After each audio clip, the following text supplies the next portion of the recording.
बिस्मिल्लाहिर्रहमानिर्रहीम, अस्सलाम वालेकुम और खुशामदीद। अल्लाह करीम के नाम से इब्तिदा, जो कि तमाम जहानों का पालने वाला है, जिसकी रहमत से सारे मामलात चल रहे हैं। आप सबको जुम्मा मुबारक। दिस इज सबसे आगे आई एम इमरान हसन। मेरा नाम है आयशा यूसुफ। उम्मीद यही है कि आप बिल्कुल ठीक ठाक होंगे। अपने दिन का आगाज़ आपने कर लिया होगा। आज जुम्मा है और आज बिरयानी डे है। आप तो मानते नहीं है वैसे बिरयानी डे, लेकिन जुम्मे को मैंने बहुत सारे लोगों को, और मेरे घर में भी होता था कि बड़ी खुशी इस चीज़ की होती थी। एक तो रौनक होती थी जुम्मे की, दूसरा ये कि बिरयानी बननी होती थी जुम्मे वाले दिन। क्या लिंक क्या है जुम्मे और बिरयानी का? आई डोंट नो, लेकिन ये शायद रिवायत चलती आ रही है। लेकिन लोग जो है ना जुम्मे वैसे पिछली दफा भी आपने तस्करा किया था, रिमेंबर, और मैंने इस मौके पे मुझे याद आ गया था, हमारे कुछ दोस्त हैं वो जुम्मे के रोज बिरयानी तकसीम करते हैं। ये बड़ी अच्छी रिवायत है, मिलजुल के मुख्तलिफ कम्युनिटी के लोग हैं, उन्होंने व्हाट्सएप ग्रुप एक बनाया हुआ है, पैसे इकट्ठे करके। तो ये अच्छा है। आज अगर आप वैसे आप सदका वैसे भी करते रहना चाहिए। सदका बहुत ज़रूरी है आपकी ज़िंदगी में, कहते हैं बलाओं को टालता है, बेहतरीन चीज़ है। और उसके साथ साथ जुम्मे वाले दिन आप कोई भी नेक अमल करते हैं तो उसका जो दर्जा है वो बढ़ जाता है। तो इसलिए आप जुम्मे के दिन अच्छे अच्छे अमाल करें, सैयदुल अय्याम में खैर की तलाश करें और हमारा प्रोग्राम मुकम्मल देखें। हम कोशिश करेंगे हम आपके साथ रहें और आपके जुम्मे के आगाज़ को अच्छा कर दें। सर्दी की शदीद लहर है जी, सर्दी की शदीद लहर है। मुझे देख के तो नहीं लग रहा ना, आपको देख के लग रहा है?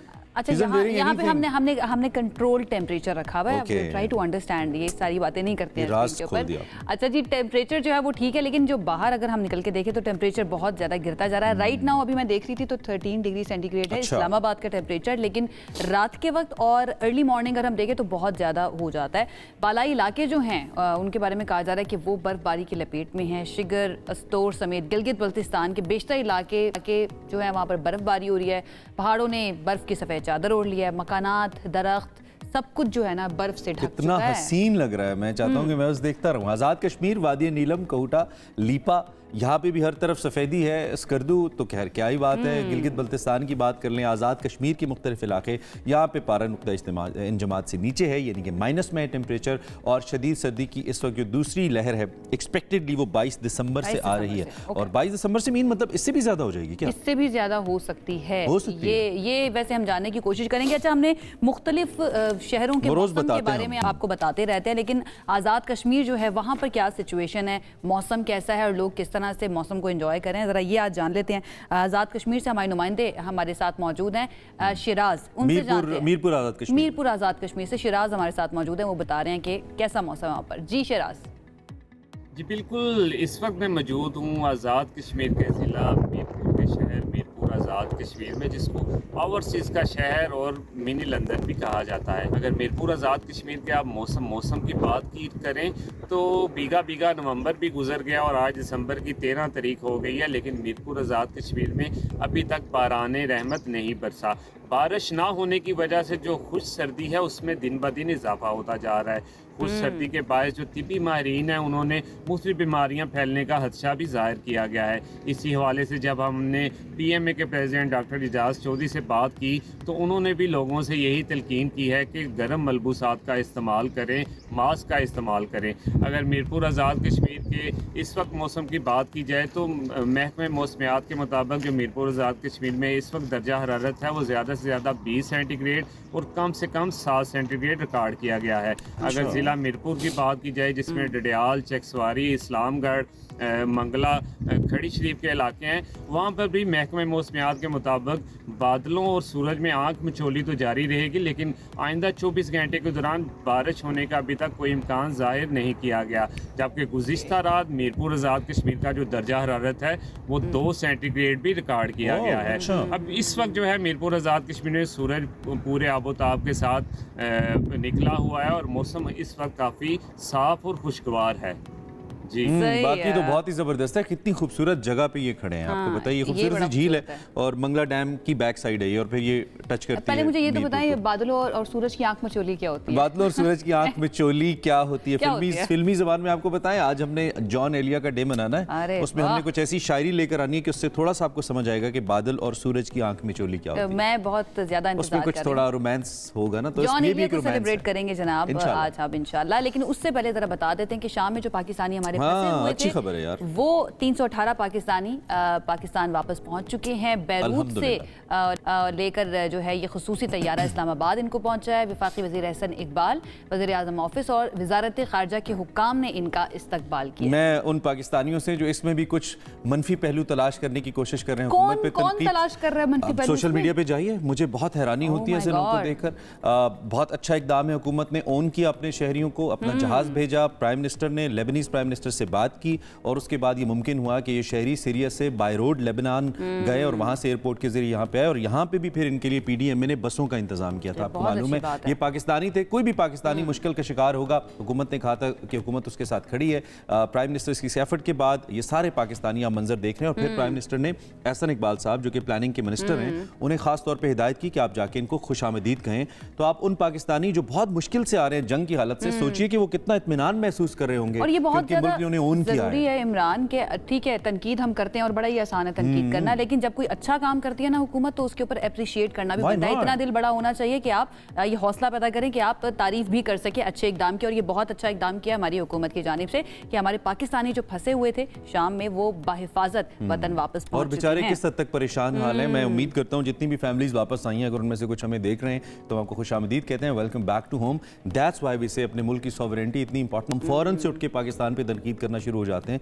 दुनिया में कहीं पे भी कोई मुश्किल आती है ना तो आपको एक अपना घर है जिसका नाम पाकिस्तान है, वो जिस भी हालत में वो बाजू खोले आपका इंतजार करता है, आपको वेलकम करता है। So this is the best part being you know having an independent country. अच्छा, बहुत वैल्यू है। एक और शख्स है जो अपने घर जाने के लिए तैयार हो गया। घर जाने के लिए तैयार हो गया। गैरी क्रिस्टन के बाद कौमी टेस्ट टीम के जो कोच है जेसन गिलेस्पी, वो भी मुस्ताफी हो चुके हैं। Back to Australia. जी, उन्होंने पीसीबी ने इस्तीफा मंजूर कर लिया उनका और उनकी जगह आकिब जावेद साहब क्रिकेट टीम के अबूरी रेड बॉल कोच जो हैं वो मुकर्रर कर दिए गए। आकिब साहब के हवाले से बड़ा एंटीसिपेटेड था। अब जो साउथ अफ्रीका की सीरीज है, इनकी पहली असाइनमेंट है। साउथ अफ्रीका में हमने 2 टेस्ट मैचेस खेलने हैं। जरा अब ये कह रहे हैं कि Gillespie high performance coach Tim Nelson के कॉन्ट्रैक्ट में तोसी ना होने पर नाराज हुए। ही वांटेड के उसमें तोसी हो। वेल दिस इज व्हाट हमारे सोर्सेज से हमें पता चल रहा है। इंटरनली कुछ खबरें ऐसी भी हैं कि actually PCB wanted Aaqib Javed साहब to be at this post, इसलिए सब कुछ किया गया। हो सकता है टीम के साथ दोस्ती हो, उन्होंने कहा आप नहीं कॉन्ट्रैक्ट बढ़ा रहे तो भाई मैं भी इस्तीफा दे रहा हूं। पीसीबी ने मंजूर कुछ होने को कुछ भी हो सकता है, पाकिस्तान क्रिकेट बोर्ड है, लेकिन अब होने को जो अल्लाह करे हो। अगर आकिब साहब आ गए हैं तो पाकिस्तान टीम में बेहतरी, और पाकिस्तान टीम में वो क्या बेहतरी लेकर आते हैं, mainly selection and then fitness के लेवल्स बहुत इंपॉर्टेंट है। हमारे प्लेयर 5 दिन की क्रिकेट के लिए फिट नहीं है। अच्छा, 5 दिन खेल नहीं सकते। बहुत सारी चीजें जो है ना वो साइकोलॉजिकली मुझे लगता है उनकी ट्रेनिंग होना बहुत ज्यादा जरूरी है। लेकिन खैर हम यहाँ पर बैठ के बात कर सकते हैं। प्रॉब्लम्स असल क्या है वो experts he but I personally think हमारे जो स्ट्राइक बॉलर्स हैं या बैटर्स हैं ना, बैट भी चल जाते हैं, खासतौर पे जो बॉलर्स हैं, हमें खेप अलग करनी चाहिए। हमारे पास बहुत ज्यादा वैरायटी है पेस अटैक की।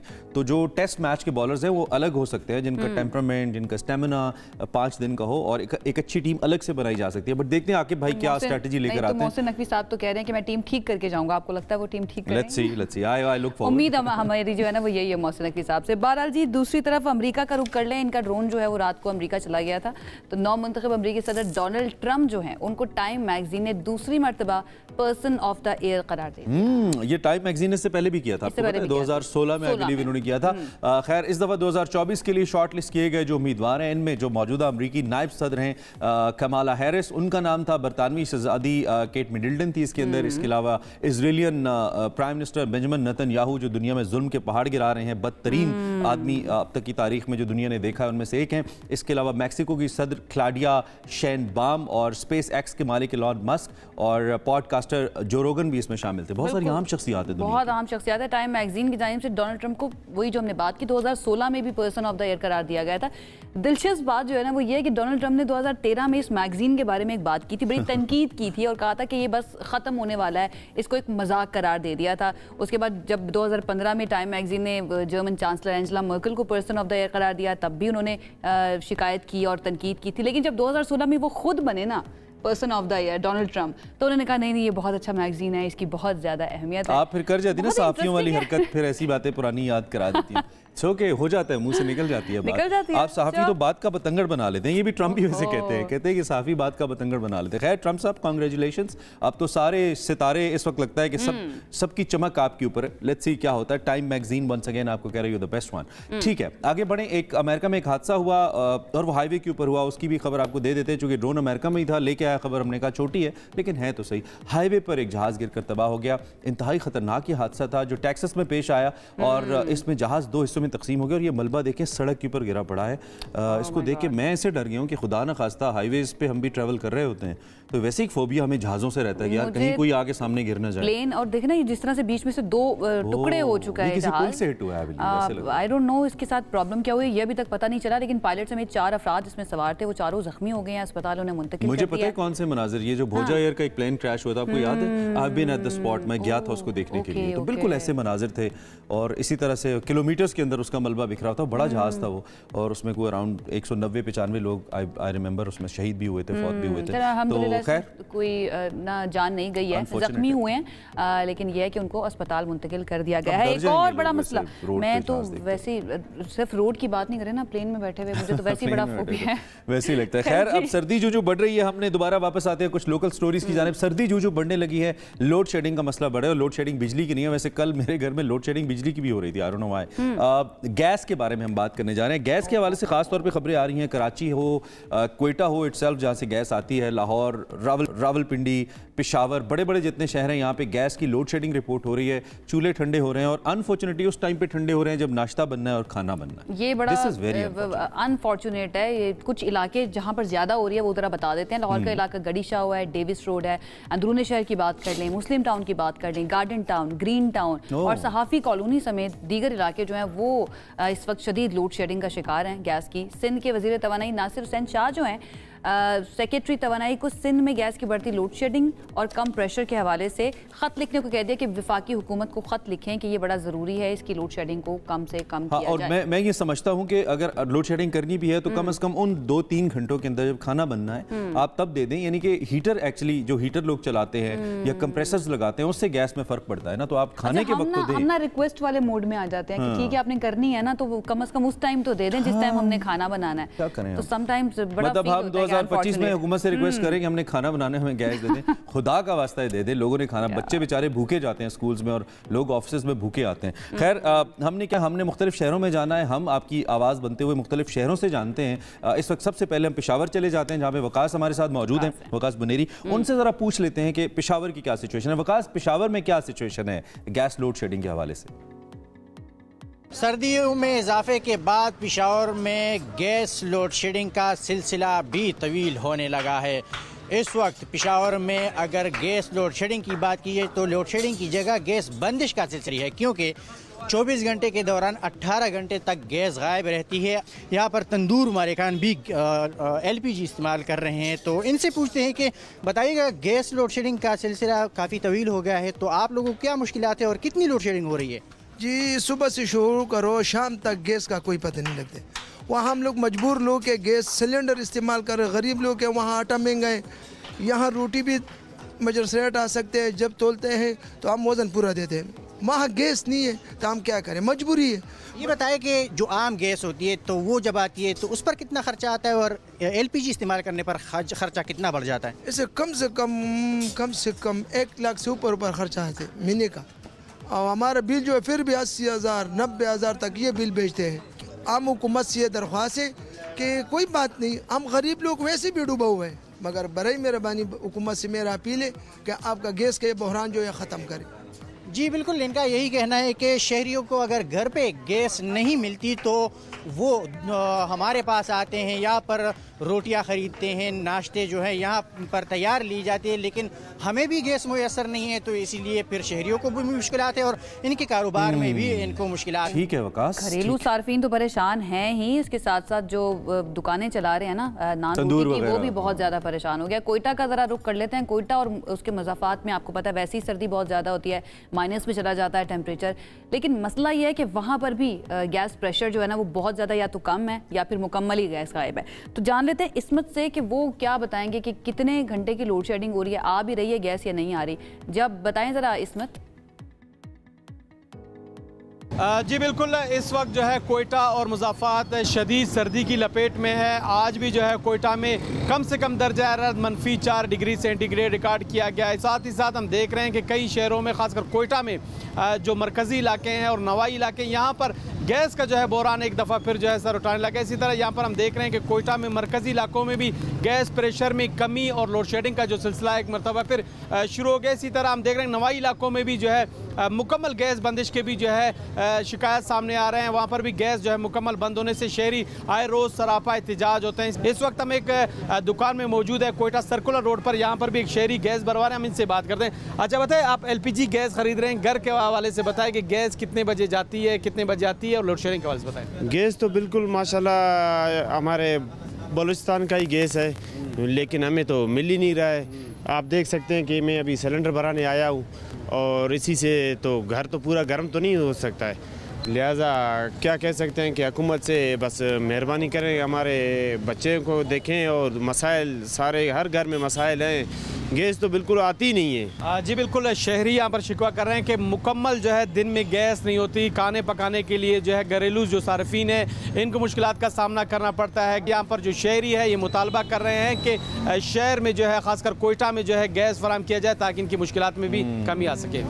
Right, thank you very much Ismat Samalani, आपने हमें तफसीलात बताई। और एक तरफ जुल्म ये है कि गैस अगर नहीं आ रही तो LPG इतनी महंगी है, ये सिलेंडर्स इटसेल्फ इतने महंगे हैं कि लोगों को लकड़ियाँ महंगी हो गई हैं, मिलती नहीं है। खैर, अब हम चूंकि मुख्तलिफ शहरों का जिक्र कर ही रहे हैं, ज़रा कराची की जानिब भी चलते हैं। इंपॉर्टेंट है, कराची सबसे बड़ा शहर है हमारा फाइनेंशियल हब भी है। वहाँ पे क्या सूरत हाल है? आरिफ इस वक्त हमारे साथ हैं। आरिफ, क्या यहाँ पे भी गैस की उतनी ही लोड शेडिंग है, इतने ही नामसाइद हालात हैं जितना बाकी शहरों में? ज़रा आगाह कीजिए। जी, कराची में मौसम सरमा के साथ ही गैस की लोड शेडिंग ने सर उठा लिया है, जिसके बायस से कराची के शहरियों को काफ़ी मुश्किलात का सामना जो है वो करना पड़ रहा है। गैस की लोड शेडिंग के बायस से तलबा जो सुबह स्कूल जाते हैं, स्कूल कॉलेज के तालिब इल्म, और इसके अलावा जो दफातर जाने वाले अफराद सुबह सवेरे गैस ना होने के बायस से काफ़ी मुश्किलात का शिकार होते हैं। इसके अलावा जो गैस के ज़रिए माश कमाने वाले होटल मालकान भी जो है वो काफ़ी परेशान नज़र आ रहे हैं। मुख्तलिफ मकामात पर तमाम होटलों पर जो हमने देखा कि गैस ना होने के बायस अब सिलेंडर का इस्तेमाल जो है वो तमाम होटलों पर किया जा रहा है। सुबह के वक्त लियारी के इलाके, ओल्ड सिटी एरिया, खरादर, और इसके अलावा नॉर्थ नाज़िमाबाद, ज़िला वस्ती के मुख्तलिफ इलाके, ज़िला साउथ और ज़िला शर्की के इलाकों में भी जो है वो गैस की लोड शेडिंग और कम प्रेशर के बायस घरेलू सार्फिन जो है वो काफ़ी परेशान है। मुतालबा इन तमाम लोगों का यही है कि इससे गैस की लोड शेडिंग की अजियत से जो है वो इन्हें बचाया जाए, इसके लिए कोई हल जो है वो निकाला जाए ताकि शहरियों की मुश्किलात जो है वो कम हो सके। जी, मुख्तलिफ जो शहर हैं वहाँ पर सिचुएशन ऑलमोस्ट एक जैसी है, हर बंदा यही कह रहा है कि भाई हमें गैस दे दें, गैस की बहुत ज़्यादा ज़रूरत है। लाहौर में इस वक्त क्या सिचुएशन है? मुख्तलिफ इलाके जो हैं उनके बारे में हमने आपको बताया था कि वहाँ पर काफ़ी ज़्यादा हो रही है, लेकिन अली रज़ा से ज़रा मज़ीद जान लेते हैं कि कौन कौन से इलाके ऐसे हैं जहाँ पर मुकम्मल गैस गायब है और कहाँ पर लोड शेडिंग हो रही है। अली, बताइएगा ज़रा। गर्मियों में बिजली की लोड शेडिंग और सर्दियों में गैस की लोड शेडिंग, लाहौरियों के लिए लोड शेडिंग का सिलसिला जो है वो नहीं रुक सका है। लाहौर में जैसे ही सर्दी की शिद्दत में इजाफा हुआ है और गैस की जो लोड शेडिंग है वो भी बढ़ चुकी है। इस वक्त अगर घरेलू सारिफिन की बात की जाए तो खाने के जो 3 औकात है उसमें सिर्फ गैस जो है वो मुहैया की जा रही है। सुई गैस नॉर्दर्न की जानिब से ये कहा गया है कि खाने के औकात में गैस की लोड शेडिंग जो है वो नहीं की जा रही। ताहम ये देखने में आ रहा है कि लाहौर के कुछ इलाके ऐसे हैं जहाँ खाने के औकात में भी जो है वो गैस की लोड शेडिंग का सिलसिला जारी है, और गैस ना होने की वजह से जो घरेलू सारिफिन है उन्हें बहुत ज़्यादा परेशानी और मुश्किलात का सामना करना पड़ रहा है। इसके साथ साथ जो कमर्शियल सारिफिन है उन्हें भी गैस लोड शेडिंग की वजह से काफ़ी ज़्यादा परेशानी है, उनका कारोबार जो है वो काफ़ी ज़्यादा मुतासर हो चुका है। जो कमर्शियल सारिफिन है उसके साथ साथ जो घरेलू सारिफिन है वो गैस की लोड शेडिंग की वजह से जो है वो LPG सिलेंडर गैस इस्तेमाल करने पर मजबूर हैं। लेकिन यहाँ भी जो सूरत हाल है वो शहरियों के लिए अजीबनाक है कि शहरियों को महंगे दामों LPG गैस जो है वो ख़रीदना पड़ रही है। देखने में ये आ रहा है कि लाहौर के मुख्तलिफ इलाकों के अंदर जो LPG गैस है दुकानदार जो है वो मन माने रेट्स के ऊपर जो है वो फरोख्त कर रहे हैं। शहरी कहते हैं कि हुकूमत को गैर एलानिया लोड शेडिंग का खात्मा करना चाहिए और गैस जो है वो उसकी मुस्तकिल फराहमी की जानी चाहिए। इसके साथ साथ शहरियों ने यह भी मुतालबा किया है कि हुकूमत जो है वो LPG गैस की सरकारी निरखों के ऊपर जो फरोख्त है उसको यकीनी बनाए ताकि शहरियों को रिलीफ मिल सके। ठीक है अली, बहुत शुक्रिया हमें अपडेट करने के लिए। लाहौर से आप बता रहे थे तो LPG भी महंगी है, गैस है नहीं, बिजली की लोड शेडिंग भी है, तो बेसिक नेसेसिटीज जो है ना हमारी, लकड़ियों की बात करें, लकड़ियाँ बहुत ज़्यादा महंगी हैं, भाई कहाँ जाए, मुझे तो ये समझ नहीं आती है। मसाइल जो है ना वो बढ़ते जा रहे हैं। लकड़ियाँ तो होनी भी नहीं चाहिए, दरख्त कटते हैं, पहले ही दरख्त नहीं है तो मतलब कहीं से तो कोई तवानाई हासिल करेंगे ना, वो भी बहुत मुश्किल सूरत हाल है। प्राइम मिनिस्टर साहब इस पे भी जरा तवज्जो दीजिए। आपकी कैबिनेट रोज बैठती है, कम से कम खाने के टाइम पे, आई रिपीट खाने के टाइम पे, सुबह नाश्ता और 2 वक्त का खाना जो लोग बनाते हैं उस पे लोगों को गैस मिलनी चाहिए। और अगर वो गैस अवेलेबल नहीं है तो एलपीजी की प्राइसेस ऐसी करते हैं कि लोगों के लिए काबिल कुछ तो आसानी कर दें। ये बेसिक चीज है। अब क्या लोग क्या करें, मतलब लोगों ने जीना तो है ना। इस पे खैर बात करते रहेंगे। अगला टॉपिक शुरू करने से पहले एक शेर आ रहा था मेरे जहन में, आयशा साहिबा, वो था कि फासले ऐसे भी होंगे ये कभी सोचा न था, सामने बैठा था मेरे और वो मेरा न था।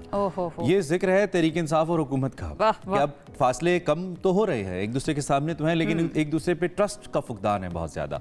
ऑपोजिशन लीडर उमर अयूब जो हैं वो कहते हैं कि अभी मुज़ाकरात शुरू नहीं हुए, सबसे बातचीत के लिए तैयार हैं। ये एक अच्छी डेवलपमेंट है। मुज़ाकरात आगे बढ़ने तक उमर अयूब साहब कहते हैं कि मुल्क आगे तरक्की नहीं कर सकता। ये उमर अयूब साहब कह रहे हैं तहरीक इंसाफ वाले। जी, वो कह रहे हैं कि मुज़ाकरात के बगैर मुल्क आगे नहीं बढ़ सकता। माशाल्लाह, तहरीक इंसाफ को जबरदस्ती कुचला नहीं जा सकता, ये भी उन्होंने कहा। लेकिन हुकूमत ने भी साफ साफ कह दिया है कि जब तक आप सिविल नाफरमानी की तलवार लटका कर रखेंगे ना, तब तक बातचीत नहीं हो सकती। ये बात कल नईर बुखारी साहब ने भी की थी कि गैर मशरूत होने चाहिए मुज़ाकरात। आप पहले शर्तें लगाएंगे तो फिर ये गलत हो जाएगा, इस तरह से मुज़ाकरात नहीं होते हैं। खैर हुकूमत जो है उसने तहरीक इंसाफ को शराइत पेश कर दी हैं और सेनेटर इरफान सदीकी साहब ने कहा है कि हम बातचीत के लिए कभी दरवाजे बंद नहीं करते, सिविल नाफरमानी की धमकी ना दें, सरों पर तलवार मत लटकाएं, मुल्क को आगे बढ़ने दिया जाए, हम फसाद नहीं चाहते हैं। हुकूमत में कॉन्फिडेंस आ गया ना, वो जो उनका धरना पसपा हुआ है ना, इल प्लानिंग जो तहरीक इंसाफ की, उसके बाद थोड़ा हुकूमत अब थोड़ी सी फ्रंट फुट के ऊपर खेल रही है। खैर जो तलाल चौधरी हैं नून लीग के रहनुमा, उन्होंने भी तनकीद की है इस हवाले से। उन्होंने कहा कि फैज हमीद को बचाने के लिए ये ढोंग रचाया जा रहा है, अब कोई फैज याब नहीं होगा। कल शहरी रहमान ने भी वैसी बात की। उन्होंने कहा बात सजाओं तक पहुंची है तो पीटीआई के इर्द गिर्द घेरा तंग हो रहा है और पीटीआई घबरा गई है। वो कहते थे कि चोरों के साथ हाथ नहीं मिलाएंगे, क्या अब हम चोर नहीं रहे, अब आप हमारे साथ हाथ मिलाने को तैयार है। जो बानी तहरीक इंसाफ है, मौका मिल गया ना उनको, मौका मिल गया ना, और वो जाने नहीं दे रहे। तहरीक इंसाफ के जो बानी है और फैज हमीद साहब जिनका कोर्ट मार्शल होने जा रहा है प्रोसीजर, उनको बचाने के लिए अब उन्होंने कहा जी मुज़ाकरात नहीं होंगे। दूसरी जानिब जो तहरीक इंसाफ है उसने कमीशन बनाने का, एक ट्रूथ कमीशन बनाने का मुतालबा किया है। सैयद अली जफर कहते हैं कि सच्चाई का एक कमीशन बनाएं। कमीशन अगर कहे कि हम कसूरवार है तो हम बात नहीं करेंगे। फिर अच्छा, ये जो बात करें ना फैज हमीद को बचाने के लिए मुज़ाकरात का ढोंग रचाया जा रहा है, ये उनको बचाने के लिए या फिर बानी पीटीआई को बचाने के लिए? आई थिंक बोथ वेज, लेकिन वो कह रहे हैं कि पीटीआई फैज हमीद को बचाने के लिए सब कुछ करिए। दिस इज व्हाट दे से। चलो थोड़ा तज्जिया ले लेते हैं इस पे, जरा तज्जिया ले लेते हैं। हमारे साथ सीनियर एंकर पर्सन, सीनियर सहाफ़ी आसमा शराजी साहिबा जो है उन्होंने ज्वाइन किया, उनसे जान लेते हैं कि वो क्या राय रखती हैं इस पर। आसमा साहिबा बहुत शुक्रिया हमें ज्वाइन करने के लिए। सबसे पहले तो ये असद कैसर और स्पीकर अयाज सादिक साहब जो है उनकी मुलाकात हुई और ये तय हुआ कि मुल्की मफाद के अंदर बैठ के ना हमें कोई ना कोई बातचीत करनी चाहिए क्योंकि इसके अलावा कोई हल नहीं है। आप क्या समझती हैं, हो सकते हैं कोई संजीदा मुज़ाकरात शुरू? मेरा ख्याल है कि पाकिस्तान तहरीक इंसाफ तो मुज़ाकरात इस वक्त चाहती है, बल्कि एक तरह से देखा जाए तो वो काफ़ी ज़्यादा डेस्परेट भी नज़र आती है कि वो पाकिस्तान तहरीक इंसाफ हुकूमत के साथ बात करे। पहले वो सिर्फ इस्टेब्लिशमेंट से बात करना चाहते थे, तो एक तब्दीली उनके एक फार्मूले में या उनके जो लाएअमल है उसके अंदर आई है कि अब वो हुकूमत के साथ बातचीत करना चाहते हैं। मेरा ख्याल है यही सबसे बड़ी तब्दीली है पाकिस्तान तहरीक इंसाफ के एटीट्यूड में। लेकिन ये क्यों हुआ है, इसके पस मंज़र में जाना बहुत ज़रूरी है। मसलन जनरल फैज़ के ऊपर जो कार्रवाई हुई है और फिर जो उसके लिंक्स इस्टेब्लिश करने की या होने की कोशिश हुई है या जो तफ्तीश में चीज़ें पता चली हैं, बहुत पहले इस पे बात हो रही थी कि इमरान खान साहब या उनकी जमात जो है वो ज़रूर इस मामले के ऊपर जो उससे पहले कोई लाएअमल देगी, या अगर ये कंक्लूजन की तरफ ये मामला जाता है तो उससे पहले एक दोनों तरफ से, यानी एक तरफ मुज़ाकरात की बात कर सकती है, दूसरी तरफ जो है वो प्रेशराइज़ करेगी गवर्नमेंट को। और यही हुआ भी है कि एक तरफ सिविल नाफरमानी की कॉल दे दी गई है, दूसरी तरफ जो है वो मुज़ाकरात की कमेटी बना दी गई है। तो जाहिर है कि मुज़ाकरात के लिए अगर इन्वायरमेंट बनता है तो उस इन्वायरमेंट के अंदर दोनों को, यानी हुकूमत को भी गैर मशरूत बातचीत के लिए आगे बढ़ना चाहिए और पाकिस्तान तहरीक इंसाफ को भी गैर मशरूत उसके ऊपर आगे बढ़ना चाहिए। मगर हमने देखा है कि गुज़िश्ता कुछ दिनों के अंदर पार्लियामेंट के अंदर पार्लियामेंट को, स्पीकर के ऑफिस को इस्तेमाल किया गया है अच्छे और मुस्बत अंदाज में। और पाकिस्तान तहरीक इंसाफ की क़यादत ने बाज़ाब्ता तौर पर इस बात की ख्वाहिश का इजहार किया है कि जो पार्लियामेंट का किरदार है या हुकूमत का किरदार है। आसमा साहब आपने बड़ी बहुत अच्छी तरह से पस मंज़र जो है वो सारा बता दिया, लेकिन अगेन फिर सवाल ये पैदा होता है कि ये मुज़ाकरात अचानक से इसका इम्कान कैसे पैदा हो गया? क्या सिर्फ इसकी वजह यही है, ये जो फैज़ हमीद साहब के खिलाफ कार्रवाई हो रही है? क्योंकि अभी तक सिचुएशन जो है PTI और हुकूमत के दरमियान वो तो काफ़ी कशीदा हमें नज़र आ रही है। आपको लगता है कि ये मामलात ऐसे ही आगे बढ़ेंगे? देखिए, इसके ज़ाहिर है कि हर चीज़ के पीछे कुछ ना कुछ हर बात की तह में कोई बात होती है और वो बात इस तरह की होती है कि अचानक पाकिस्तान तहरीक इंसाफ जो कह रही थी कि हमने किसी से बात नहीं करनी, वो ये कह रही थी कि इस्टेब्लिशमेंट के अलावा हमने किसी से बात नहीं करनी, वो ये कह रही थी कि हमने सियासी जमातों से बिल्कुल बात नहीं करनी, हमने फॉर्म 47 वाली पार्लियामान से बात नहीं करनी, वो ये कह रही थी कि जितने भी उनके यानी चोर डाकू का उनको कहा जाता था सियासी जमातों को, उनके साथ वो नहीं बैठ सकती। लेकिन वही तहरीक इंसाफ जो है वो आगे बढ़ी है और उन्होंने बातचीत के लिए रजामंदी इख्तियार की है या दी है और ये कहा है कि अब वो हर किसी से बातचीत करने के लिए तैयार है। उन्होंने अपने दरवाजे ओपन किए। क्यों किए? उसकी वजह ये है कि पाकिस्तान तहरीक इंसाफ जो है उसको कोई रास्ता इस वक्त नहीं मिल रहा। उन्होंने वो तमाम कार्ड्स इस्तेमाल कर लिए जो कि शायद तहरीकों के या जो भी एहतजाज होता है उसमें आखिर में इस्तेमाल किए जाते हैं, उसका उनको फ़ायदा नहीं मिला। ख़ास करके जो डी चौक की कॉल थी, उस डी चौक की कॉल ने पाकिस्तान तहरीक इंसाफ को बहुत नुकसान पहुंचाया है। अगर देखा जाए पॉलिटिकली भी और वर्कर्स लेवल के ऊपर भी एहतजाज का उनका रास्ता जो है वो काफ़ी हद तक बंद हुआ है, क्योंकि जिस तरह से उनकी क़यादत का वहाँ पे रवैया था उसकी वजह से कारकुन भी बहुत बेजार हुए और फिर जिस तरह से उनको बहरहाल जितने भी लोग वो कहते हैं कि शहीद हुए हैं, बहरहाल लोगों का नुकसान हुआ है, जानों का नुकसान हुआ है, उससे भी पाकिस्तान तहरीक इंसाफ को बहुत नुकसान हुआ है। और इस पूरी सूरत हाल के अंदर इस्टेब्लिशमेंट ज़्यादा मजबूत हुई है और इसी तरह से हुकूमत भी मजबूत हुई है। तो अब ऐसी सूरत में पाकिस्तान तहरीक इंसाफ के पास और कोई चारा नहीं है कि वो बातचीत के लिए आपने खुद तस्करा भी किया खैर 24 नवंबर की कॉल का कि उसने डैमेज किया है। ऐसा लगता था कुछ रिलीफ मिलना शुरू हो गया है 24 नवंबर से पहले, जमानतें भी मिली, केसेस भी कुछ ऐसा लगता था कि अब खत्म हो रहे हैं या अख्ताम की जानिब है। बुशरा बीबी खुद बाहर आ गई, लेकिन कल फिर जो तोशाखाना 2 केस है इसमें न सिर्फ बानी तहरीक इंसाफ बल्कि उनकी अहलिया पर फर्द जुर्म आयद कर दी गई। इसका क्या इम्पैक्ट, क्या इसके फर्दर कॉन्सिक्वेंसेज आप देखती हैं? मेरा नहीं ख्याल कि तोशाखाना 2 जो है वो इतना ज़्यादा ख़तरनाक के हवाले से, ज़ाहिर सज़ा तो होती है, वो इसके पॉलिटिकल इम्प्लिकेशंस भी हैं, ज़ाहिर प्रेशर भी बहुत ज़्यादा होगा, लेकिन और ये केस संजीदा केस भी है जिसके में उन पे और उनकी अहलिया के ऊपर जो है वो उनको फ़र्द जुर्म उन पे आयद हुई है। इससे पहले कोर्ट ने उनको 14 साल की सज़ा जो थी वो दी थी। तो केसेस तो ज़ाहिर है कि सारे ही अहम होते हैं और अगर आप देखा जाए इस तरह की सूरत हाल में तो कुछ कहा नहीं जा सकता। लेकिन जो 9 मई और जनरल फैज़ के साथ जो प्रेस रिलीज़ आया है DGISPR का, उसके अंदर जो कहा गया है कि 9 मई के पुरतशद्दुद वाक़यात और सियासी जो गिरोह है उसके साथ उनकी जो लिंक्स है उसके हवाले से जो तफ्तीश है, मेरा वो असल परेशानी का सबब है तहरीक इंसाफ के लिए और बानी तहरीक इंसाफ। आपने जो कि फैज़ हमीद का तस्करा भी किया, जो फैज़ हमीद पर चार्जशीट है इसके बारे में भी कहा जा रहा है कि बानी तहरीक इंसाफ तक इसकी कड़ियाँ मिल रही हैं। एक गट्स जोड़ था हुकूमत कह रही है, ख्वाजा आसिफ की एक स्टेटमेंट भी है। ये कुछ मसाइल ला सकती है फर्दर बानी तहरीक इंसाफ के लिए? ये जाहिर है कि ये जो असल मसला तो 9 मई का है और 9 मई का मसला जो है वो हुकूमत से बालातर है। ये इस्टेब्लिशमेंट और PTI का मसला है, क्योंकि 9 मई को बहरहाल वाक़यात हुए थे, बहरहाल सियासी लोग निकले थे। अब कल भी आपने देखा कि शाह महमूद कुरैशी साहब और यास्मीन राशिद साहिबा के ऊपर भी फ़र्द जुर्म आयद हुआ है। तो ये पाकिस्तान तहरीक इंसाफ को इस मामले के ऊपर जो है वो जुडिशल कमीशन का मुतालबा कर रहे हैं। जुडिशल कमीशन भी बनना चाहिए, लेकिन इसके साथ साथ खुद इंट्रोस्पेक्शन भी करनी चाहिए अपनी जमात के अंदर। तो ये केस जो है ये काफ़ी संजीदा है और अगर हुकूमत के साथ बातचीत भी हुई तो हुकूमत इस पे मशरूत बातचीत करेगी और वो मशरूत ये हो सकती है कि पहले 9 मई के केसेस के ऊपर जो है वो आगे बढ़ा जाए और पाकिस्तान तहरीक इंसाफ उसके ऊपर क्या मौक़िफ़ रखती है या क्या मामलात रखती है या किस तरह से वो इस चीज़ को जिसे कहना चाहिए जस्टिफाई करती है। उसके बाद आगे जो है वो बात बढ़ाई जा सकती है। हुकूमत के पेश नज़र तो इसी तरह के मामला है और जाहिर है कि तहरीक इंसाफ इस मामले के ऊपर ना तो सिद्क़े दिल से माफ़ी मांग सकती है जो शर्त है, और ना ही वो इस पोजीशन में है इस वक्त कि वो अपने लोगों को डिसोन करें जो कि जेलों के अंदर है। तो एक बड़ी कॉम्प्लिकेटेड सी सिचुएशन है, लेकिन 9 मई का वाक़या जो है उसको भुलाए बगैर वाकई आगे बढ़ना मुश्किल लगता है हुकूमत के लिए भी।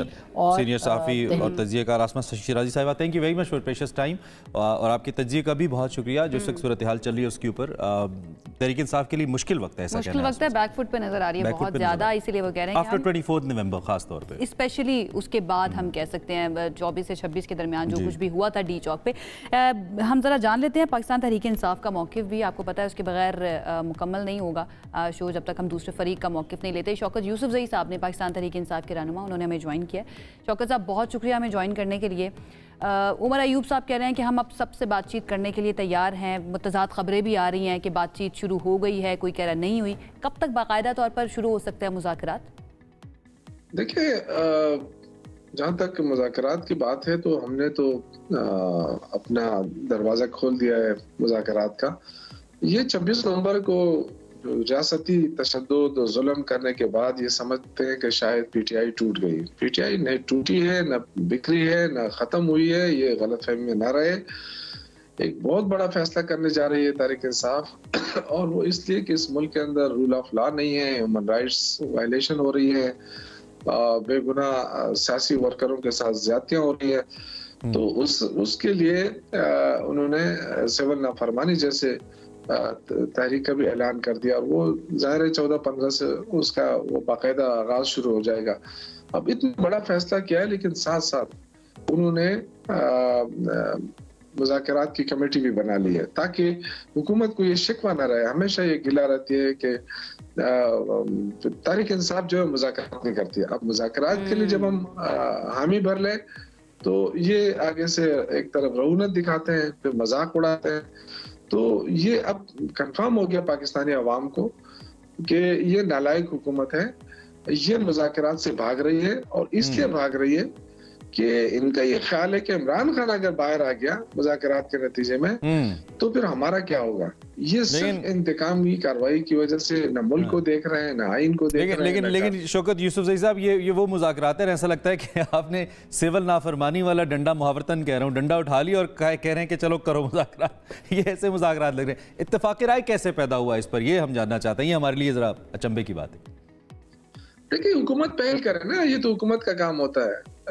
हमेशा याद रखें कि जब भी कोई मुजाहरा होता है, इवन पॉलिटिकल पार्टी ना भी हो, लोग अपने मुतालबात लेकर निकलते हैं आवाम, और फिर जाके हुकूमत बैठती है, उनके साथ मुज़ाकरात करती है, जितने पॉइंट्स पे इत्तेफाक होता है फिर उसके बाद एक मायदा हो जाता है। ये वाहिद हुकूमत है जो मुज़ाकरात से भाग रही है। और एक तो ये कि इनके अंदर ये पहली दफा लोगों को भी पता चल जाएगा कि इनके पास इख्तियार ही नहीं है। जो इमरान खान कहता था कि मैं इस हुकूमत से बातचीत नहीं करना चाहता, इसलिए कि इनके पास इख्तियार नहीं है। तो आज बिल्कुल आवाम को पता चल जाना चाहिए कि हम मुज़ाकरात के लिए तैयार हैं, गवर्नमेंट भाग रही है, इसका मतलब है कि इनके पास कोई इख्तियार नहीं है।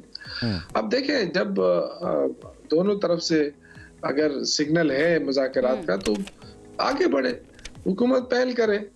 और हालांकि हमने भी पहल कर दी है, गवर्नमेंट से पहले हमने कहा कि जहाँ हम मुज़ाकरात करना चाहते हैं, लेकिन अगर डिले करती है, मुज़ाकरात की तरफ नहीं आती तो मुल्क को नुकसान होगा।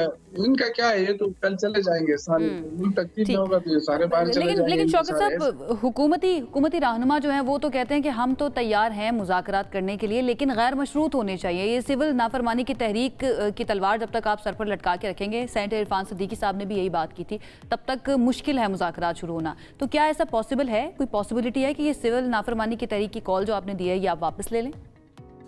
देखिए, ये तो तब हो सकता है जब हुकूमत की तरफ से कोई मुज़ाकरात की बात हो। डेफिनेटली जब मुज़ाकरात शुरू हो जाएंगे तो फिर तो तारीख नहीं चलती है ना। लेकिन हुकूमत जो है वो इस वक्त बहुत बड़ी रौनक में है, और वो चाहती है कि तहरीक इंसाफ जो है अपने कार्ड्स खेले, लेकिन ये गलतफहमी में न रहे। हमारे पास और भी बड़े कार्ड हैं। ये मतलब ये कि अगर ऐलान किया है तो इसका अमल जरूर होगा। ये इसमें ना रहे कि शायद ये पीछे हट जाएंगे, वापस ले लेंगे।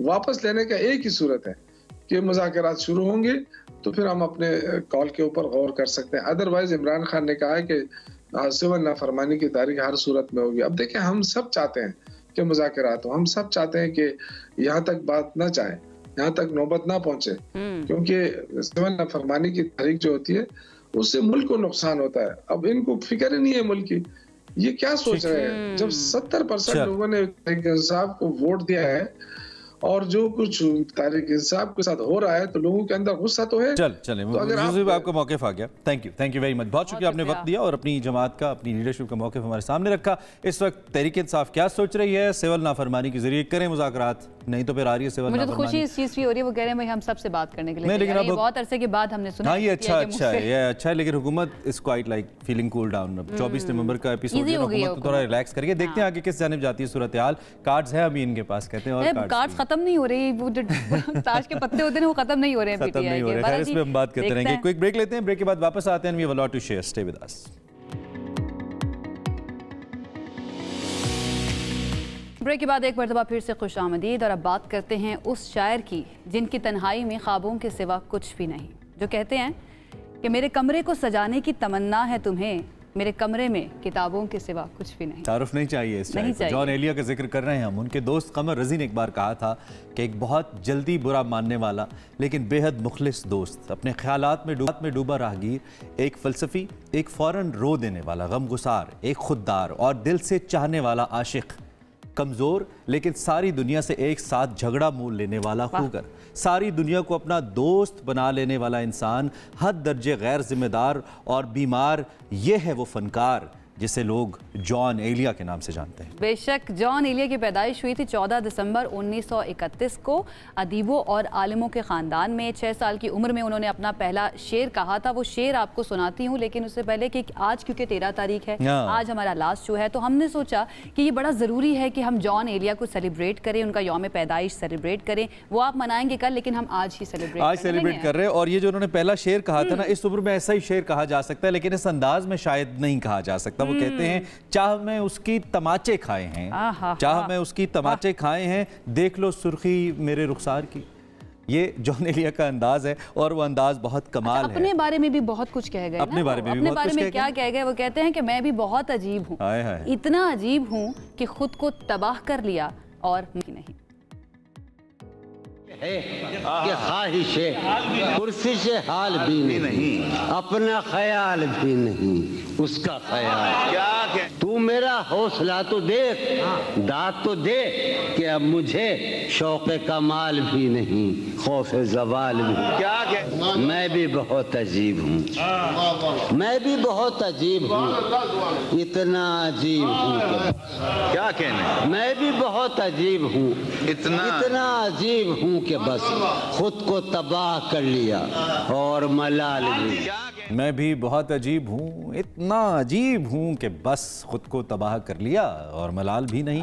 ये वैसे उनका जो पहला शेरी मजमुआ था ना, जिसका नाम था शायद, उससे ली गई गज़ल थी, उसका इक़्तिबास उसका एक हिस्सा था। ये मजमुआ उस वक्त शाया हुआ जब उनकी उम्र 60 बरस थी और जॉन एलिया का असल नाम आप सबको मालूम ही है, सैयद हुसैन सिब्त असगर नकवी था। और उर्फ़ आम में जॉन उनको कहा जाता था।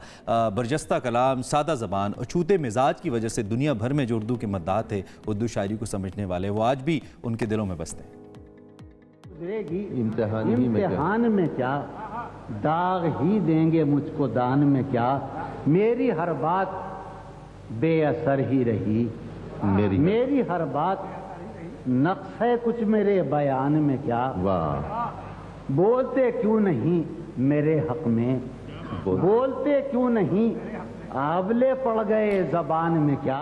दौरे जदीद के शायर भी कहा जाता है इनको, इसीलिए नौजवान नस्ल के पसंदीदा शायर हैं जॉन एलिया। बरे-सग़ीर में नुमाया हैसियत रखने वाले पाकिस्तानी शायर, फ़लसफ़ी, सवाने निगार और आलिम भी थे, जिन्हें अनोखे अंदाज़े तहरीर की वजह से सराहा जाता है।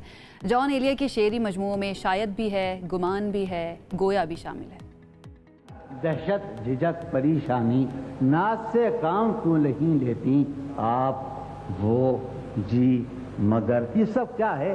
तुम मेरा नाम क्यों नहीं लेता, कि ये मुझे चैन क्यों नहीं पड़ता, ये मुझे चैन क्यों नहीं पड़ता, एक ही शख्स था जहान में, क्या क्या इजाजत है एक बात कहूँ, क्या इजाज़त है एक बात कहूँ वो, मगर खैर कोई बात नहीं। जॉन की शानदार नसर फरनोद के नाम से शाये हुई। हुकूमत पाकिस्तान ने उनकी खिदमात के एतराफ़ के तौर पर 2000 में सन 2000 में उन्हें सदारती तमगा बराए हुस्न कारकर्दगी भी अता किया। जॉन 8 नवंबर 2000 को इस दारे फ़ानी से कूच कर गए। उन्हें कराची में वाक़ सखी हसन कब्रिस्तान में सुपुर्द खाक किया गया। ये तेरे ख़त, तेरी खुशबू, ये तेरे ख्वाब ख्याल मताए जहाँ हैं तेरे कौल और कसम की तरह। गुज़श्ता साल इन्हें मैंने गिन के रखा था, गुज़श्ता साल इन्हें मैंने गिन के रखा था, किसी गरीब की जोड़ी हुई रकम की तरह। तो शेर सुनिएगा कि हाँ फ़ज़ा यहाँ की सोई सोई सी है तो बहुत तेज़ रोशनी हो क्या, मेरे सब तंज बेअसर ही रहे, तुम बहुत दूर जा चुकी हो क्या, दिल में अब सोज़े इंतज़ार नहीं, शमे उम्मीद बुझ गई हो क्या। अरे वाह वाह वाह। जॉन एलिया साहब जो हैं उनके ऊपर जितनी बात की जाए उतनी कम है। उनको सेलिब्रेट करना जो है वो बहुत ज़्यादा ज़रूरी है। कल उनका बर्थडे मनाया जाएगा, लेकिन अगेन हमने सोचा कि एक दिन पहले, क्योंकि कल हमारा शो लाइव नहीं होता, तो आज हम इसके ऊपर लाजमी बात कर लें। To be celebrated every day. Exactly, क्योंकि उनकी जो शायरी है वो उससे हम रिलेट कर सकते हैं। शायद नौजवान नस्ल में इतनी ज़्यादा मकबूल है उनकी शायरी है, बिल्कुल ऐसे। उनकी ज़िंदगी पर बात करने के लिए आज हमें ज्वाइन किया है एक ऐसी शख्सियत ने जिनको ये एजाज़ हासिल है कि उन्होंने जॉन की शायरी, जॉन की तहरीरें जो हैं उनको मुरत्तब किया है, मौल्लफ़ किया है। हमारे साथ खालिद अंसारी साहब, माफ़ कीजिएगा, मौजूद हैं। उनसे इस बारे में बात करते हैं कि उन्होंने जितना पढ़ा और जितना जब मुरत्तब कर रहे थे जॉन की ज़िंदगी के बारे में, उनकी तहरीरों से कितना जाना है जॉन को। बहुत शुक्रिया अंसारी साहब हमें ज्वाइन करने के लिए। सबसे पहले यही सवाल आपसे कि जॉन एलिया साहब के बारे में क्या राय रखते हैं आप, क्या आपने सीखा है उनकी ज़िंदगी से, कैसी शख्सियत थे वो? जॉन साहब तो एक आलिम आदमी थे और क्या कहना चाहिए, उन जैसा तो कोई ना है और ना कहीं दूर दूर तक अभी दिखाई देता है। और अभी उनकी किताब आई है क्यों, उसको मैंने मुरत्तब किया है कोई 16 साल के बाद। उनकी वफ़ात के बाद सारे मजमूए जो हैं वो मैंने ही मुरत्तब किए। तो ये अभी इनकी किताब जो है अभी आई है और इसका अभी इनाग्रेशन है रेख्ता में, हिंदुस्तान में, कल। तो जॉन भाई जो है उनका कोई मैच ही नहीं है किसी भी तरह से। तो उनका जितना पढ़ेंगे आपको पता चलेगा कि वो कैसे मुख्तलिफ है वो बाकी शौरा से। वैसे तो हम जानते हैं उनके स्टाइल, उनका यूनिक स्टाइल था, शेर कहने का तरीका बड़ा मुख्तलिफ था, अल्फाज का चुनाव बड़ा मुख्तलिफ था, लेकिन बाकी शायर जो हैं उनकी शायरी से कैसे मुख्तलिफ लगते हैं आपको वो? भाई इस तरह से है वो कि एक तो उनकी शायरी के अंदर मुकालमा बहुत ज़्यादा है और वो सवाल करते हैं, मतलब आपके कायनात के ऊपर, खुदा के ऊपर और ऐसी चीज़ों के ऊपर जो कि हमारे माशरे में मतरूक समझी जाती है, जिनके ऊपर सवाल करना। तो जॉन साहब उनके ऊपर सवाल उठाते हैं। यही वजह है कि आज की जो नस्ल है वो उनके दीवाने हुए हैं कि मतलब जॉन साहब का जो अंदाज है वो ऐसे सवाल हैं कि जो कि लोग आज को जानना चाहते हैं उनके बारे में। तो वही खालिद भाई, वो कौन सा पहलू था या वो कौन सा वक्त था या वो कौन सा लम्हा था जिसने आपको जॉन की तरफ इतना माइल किया कि आप उनका कलाम, उनकी किताबें मुरत्तब करना शुरू हो गए, उनकी तालीफ की जानिब चले गए? ऐसा क्या था जिसने आपको इतना मुतासिर कर दिया? हम वो लम्हा, वो मिसरा, वो शेर, कुछ ऐसा जानना चाहते हैं। नहीं, वो हुआ कुछ ऐसा कि जॉन साहब से मेरी मुलाकातें रही हैं, उसके 2 फेज़ हैं। पहला फेज़ है कि 92 से लेके 95 तक मेरी उनसे मुलाकातें रहीं। एक दोस्त के तवस्सुस से हुई थी, उसकी फिर डेथ हो गई, फिर जो सिलसिला था वो ख़त्म हो गया। मैंने उनकी बयानें उस ज़माने में मुरत्तब की थी। फिर उसके बाद जो है सन 2000 में मुझे मालूम हुआ कि वो मेरे पड़ोस में ही रह रहे हैं, तो मैं उनके पास डेली जाता था। तो सन 2000 से लेके सन 2002 कौन सा इलाका था जहाँ पे आपके पड़ोस में रहते थे? तो उनका जो लिटरेरी वर्क था कराची का federal P area block 10, federal P area block 10।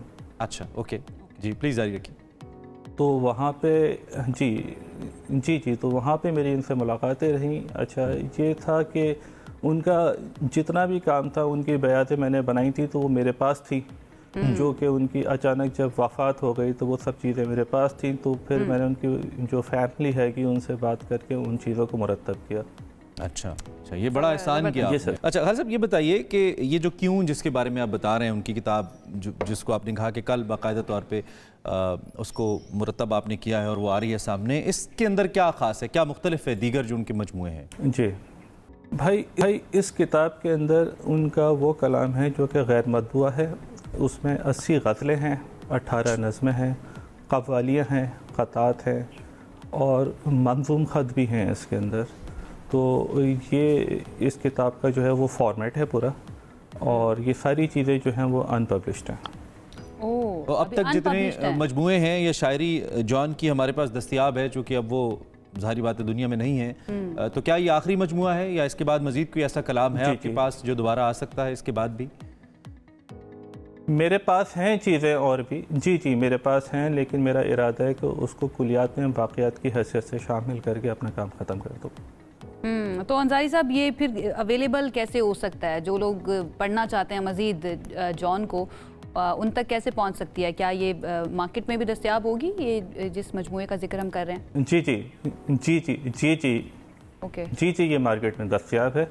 और ये है कि अभी यहाँ पे बुक फेयर स्टार्ट हुआ है कराची में, एक्सपो में, तो वहाँ पे भी दस्तयाब है। अच्छा, बहुत अच्छी बात है। अच्छा, कोई हम चूँकि हम जॉन को एक शायर के तौर पर तो देखती हैं, मुझे ऐसा लगता है एक क्या कहना चाहिए तालिब इल्म की हैसियत से कि उनका एक स्पिरिचुअल कनेक्शन भी है। जैसा कि आपने कहा कि वो कायनात की एग्जिस्टेंस के हवाले से लिखते हैं, सवाल करते हैं और फिर ख़ुद ही ऐसे लगता है कि उसकी वकालत भी करते नज़र आते हैं अपने कुछ मिसरों के अंदर। तो उस स्पिरिचुअल कनेक्टिविटी के हवाले से आप क्या कहेंगे खालिद? आप चूँकि उनकी तहरीरों को लोगों तक पहुँचाने का बाइस बन रहे हैं, कहीं ना कहीं वो कनेक्शन आपको महसूस होता है? कभी कहीं देखा आपने? भाई वो बहुत अजीब सी बातें, आपका सेगमेंट बहुत शॉर्ट है, इसके अंदर मैं क्या बातें करूं। वो 4 और 8 के हिंसे से काफ़ी जो है क्या कहते हैं परेशान रहते थे कि यार ये 4 और 8 के ही क्यों दिन हैं कि जिसके अंदर जो है मेरे साथ हादसा होते। और अजीब सी बात है कि उनका इंतकाल भी 8 तारीख को हुआ। इसी तरह से फ्राइडे से भी वो परेशान होते थे कि ये फ्राइडे का दिन क्यों आता है इतना जल्दी। और मज़े की बात यह है कि 8 तारीख को फ्राइडे ही था। तो इस टाइप की और बहुत सारी बातें हैं कि जो कोई एक और ऐसी कोई मुलाकात, कोई ऐसा किस्सा वाकया खालिद जो आप हम हमारे देखने वालों तक पहुंचाना चाहें उनके हवाले से, आपको याद रह गया हो? बहुत सारे वाकयात हैं, वो मैंने किताब में लिखे। इस वक्त तो कोई ऐसा जहन में नहीं आ रहा, लेकिन जाहिर सी बात है कि जॉन साहब के जितने भी वाकयात हैं मैं उनको कलमबंद कर चुका हूँ। अच्छा, जॉन साहब को हम या फिर उनके जो चाहने वाले हैं वो उनकी शायरी की वजह से जानते हैं या उनकी शायरी के ज़रिए उनको जाना है। आपने उनके साथ क्योंकि कुछ वक्त भी गुजारा है, तो क्या उनकी शायरी उन्हीं की शख्सियत की अक्कास थी या उसमें थोड़ा सा एज अ पर्सन वो थोड़े से मुख्तलिफ? बिल्कुल थी। मसला ये था कि मेरी जो है इसके बाद से काफ़ी लोगों से मुलाकात हुई, लेकिन उनकी पर्सनालिटी के अंदर और उनकी शायरी के अंदर बहुत फ़र्क होता है। लेकिन जॉन भाई से जब आप मिलेंगे तो आपको फ़ील होता था कि यही वो शख्स है जिसकी कि हम शायरी पढ़ते हैं। कोई फ़र्क नहीं था, बिल्कुल वही शायर थे, हम कह सकते हैं, जो कि वो अपनी किताबों में दिखाई देते थे। वो कहते थे जी बिल्कुल ओरिजिनल जो कि उनकी बातें हैं, जो उनकी शायरी है, वही जॉन एलिया थे। वो ख़ुद कहते थे कि मैं सर के बाल से लेके पाँव के नाखून तक मैं सिर्फ शायर हूँ और कुछ भी नहीं हूँ। वाह वाह, और उन्होंने साबित भी किया। वो उनका जो तर्ज ज़िंदगी था और जिस तरह से उन्होंने ज़िंदगी गुजारी हमें मालूम पड़ता है बिल्कुल ऐसे ही था। आपका बहुत शुक्रिया, आप हमारे साथ रहे और हमारी बेस्ट विशेस आपकी बाकी काम के साथ हैं। आपका मुझे सबसे अच्छा लगा कि फिर मेरा काम ख़त्म हो जाएगा, ये काम मैं कर लूँ, तो आप बहुत अच्छा काम कर रहे हैं। अल्लाह करे आपका ये काम अच्छे से ख़त्म हो और जो आपकी ज़िम्मेदारी लगी है उसको आप पूरा करें। बहुत अच्छे से किया। क्यों जॉन एलिया साहब का नया मजमूआ जो खालिद साहब ने मुरतब किया है कल से दस्तयाब होगा। आप इसको पढ़िए और ज़रूर इस पर अपनी राय दीजिए। एंजॉय कीजिए, एंजॉय ही किया जा सकता है। खालिद साहब थैंक यू, जॉन एलिया साहब को भी और हमें भी, क्योंकि हम आप तक और खालिद साहब को भी बिल्कुल ऐसे। एक ब्रेक लेते हैं जनाब, ब्रेक से वापस आएंगे, कुछ मजीद बात करेंगे। स्टे विद अस। जी एक मरतबा फिर से खुशामदीद। सुबह से आगे में आपको कहेंगे और बढ़ते हैं अपने अगले सेगमेंट की जानिब। आगे बढ़ जाएंगे, लेकिन वो पहले कल वाली हरकत कहें, उसको क्या कहें, वाकया कहें, वो भी तो बताइए। हमने कहा था नाज़रीन को दिखाएंगे। अरे हाँ, वाकई में कल एक्चुअली हम प्रोग्राम करने के बाद हमने सोचा, मेरा दिल कर रहा था कि कोई अच्छी जगह जो है ना वो हमें जाना चाहिए चाय पीने के लिए। तो इमरान ने रेकमेंड किया, मौसम भी अच्छा था। इमरान ने रेकमेंड किया कि एक जगह को मैं जानता हूँ, वहाँ पर चलते हैं। तो हम लोग वहाँ पर गए, हमने वहाँ पर बातचीत भी की और वहाँ पर हमें एक सरप्राइज गेस्ट भी मिल गया, जिसकी वजह से हमारा सेगमेंट बड़ा अच्छा, एक प्रॉपर सेगमेंट बन गया। तो वो आपको दिखाते हैं। टाइप ऑफ टीज हमने डिस्कस कर लिया वहाँ पे। Best of all.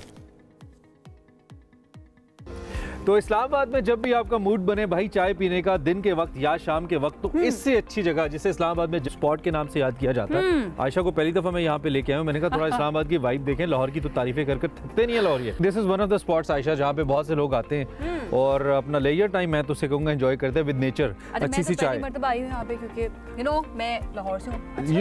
Look who is sitting here. हमारे साथ डॉक्टर साहब भी मौजूद हैं भाई। अस्सलाम वालेकुम doctor Naseem, how are you? I am good, glad to see you here. Likewise, and I think this is your favorite spot for tea.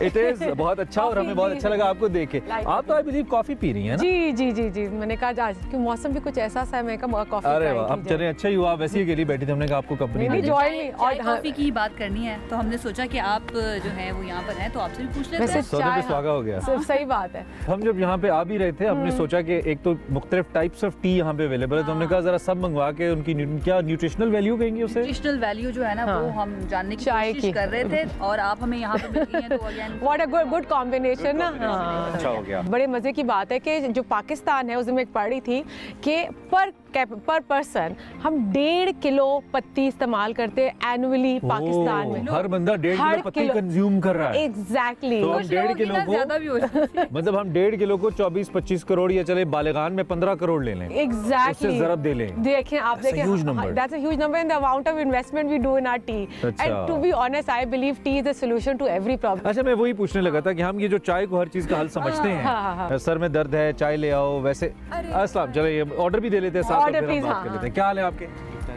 क्या क्या है आपके पास, किस तरह की चीज़ है? चाय, कॉफी, कहवा, कश्मीरी और चिप्स। चाय की कौन कौन सी किस्में आपके पास? सर कड़क भी है, दूध पत्ती भी है सर जी। आपका मूड क्या है? जी कड़क, दूध पत्ती और पिंक टी भी है, ग्रीन टी भी है।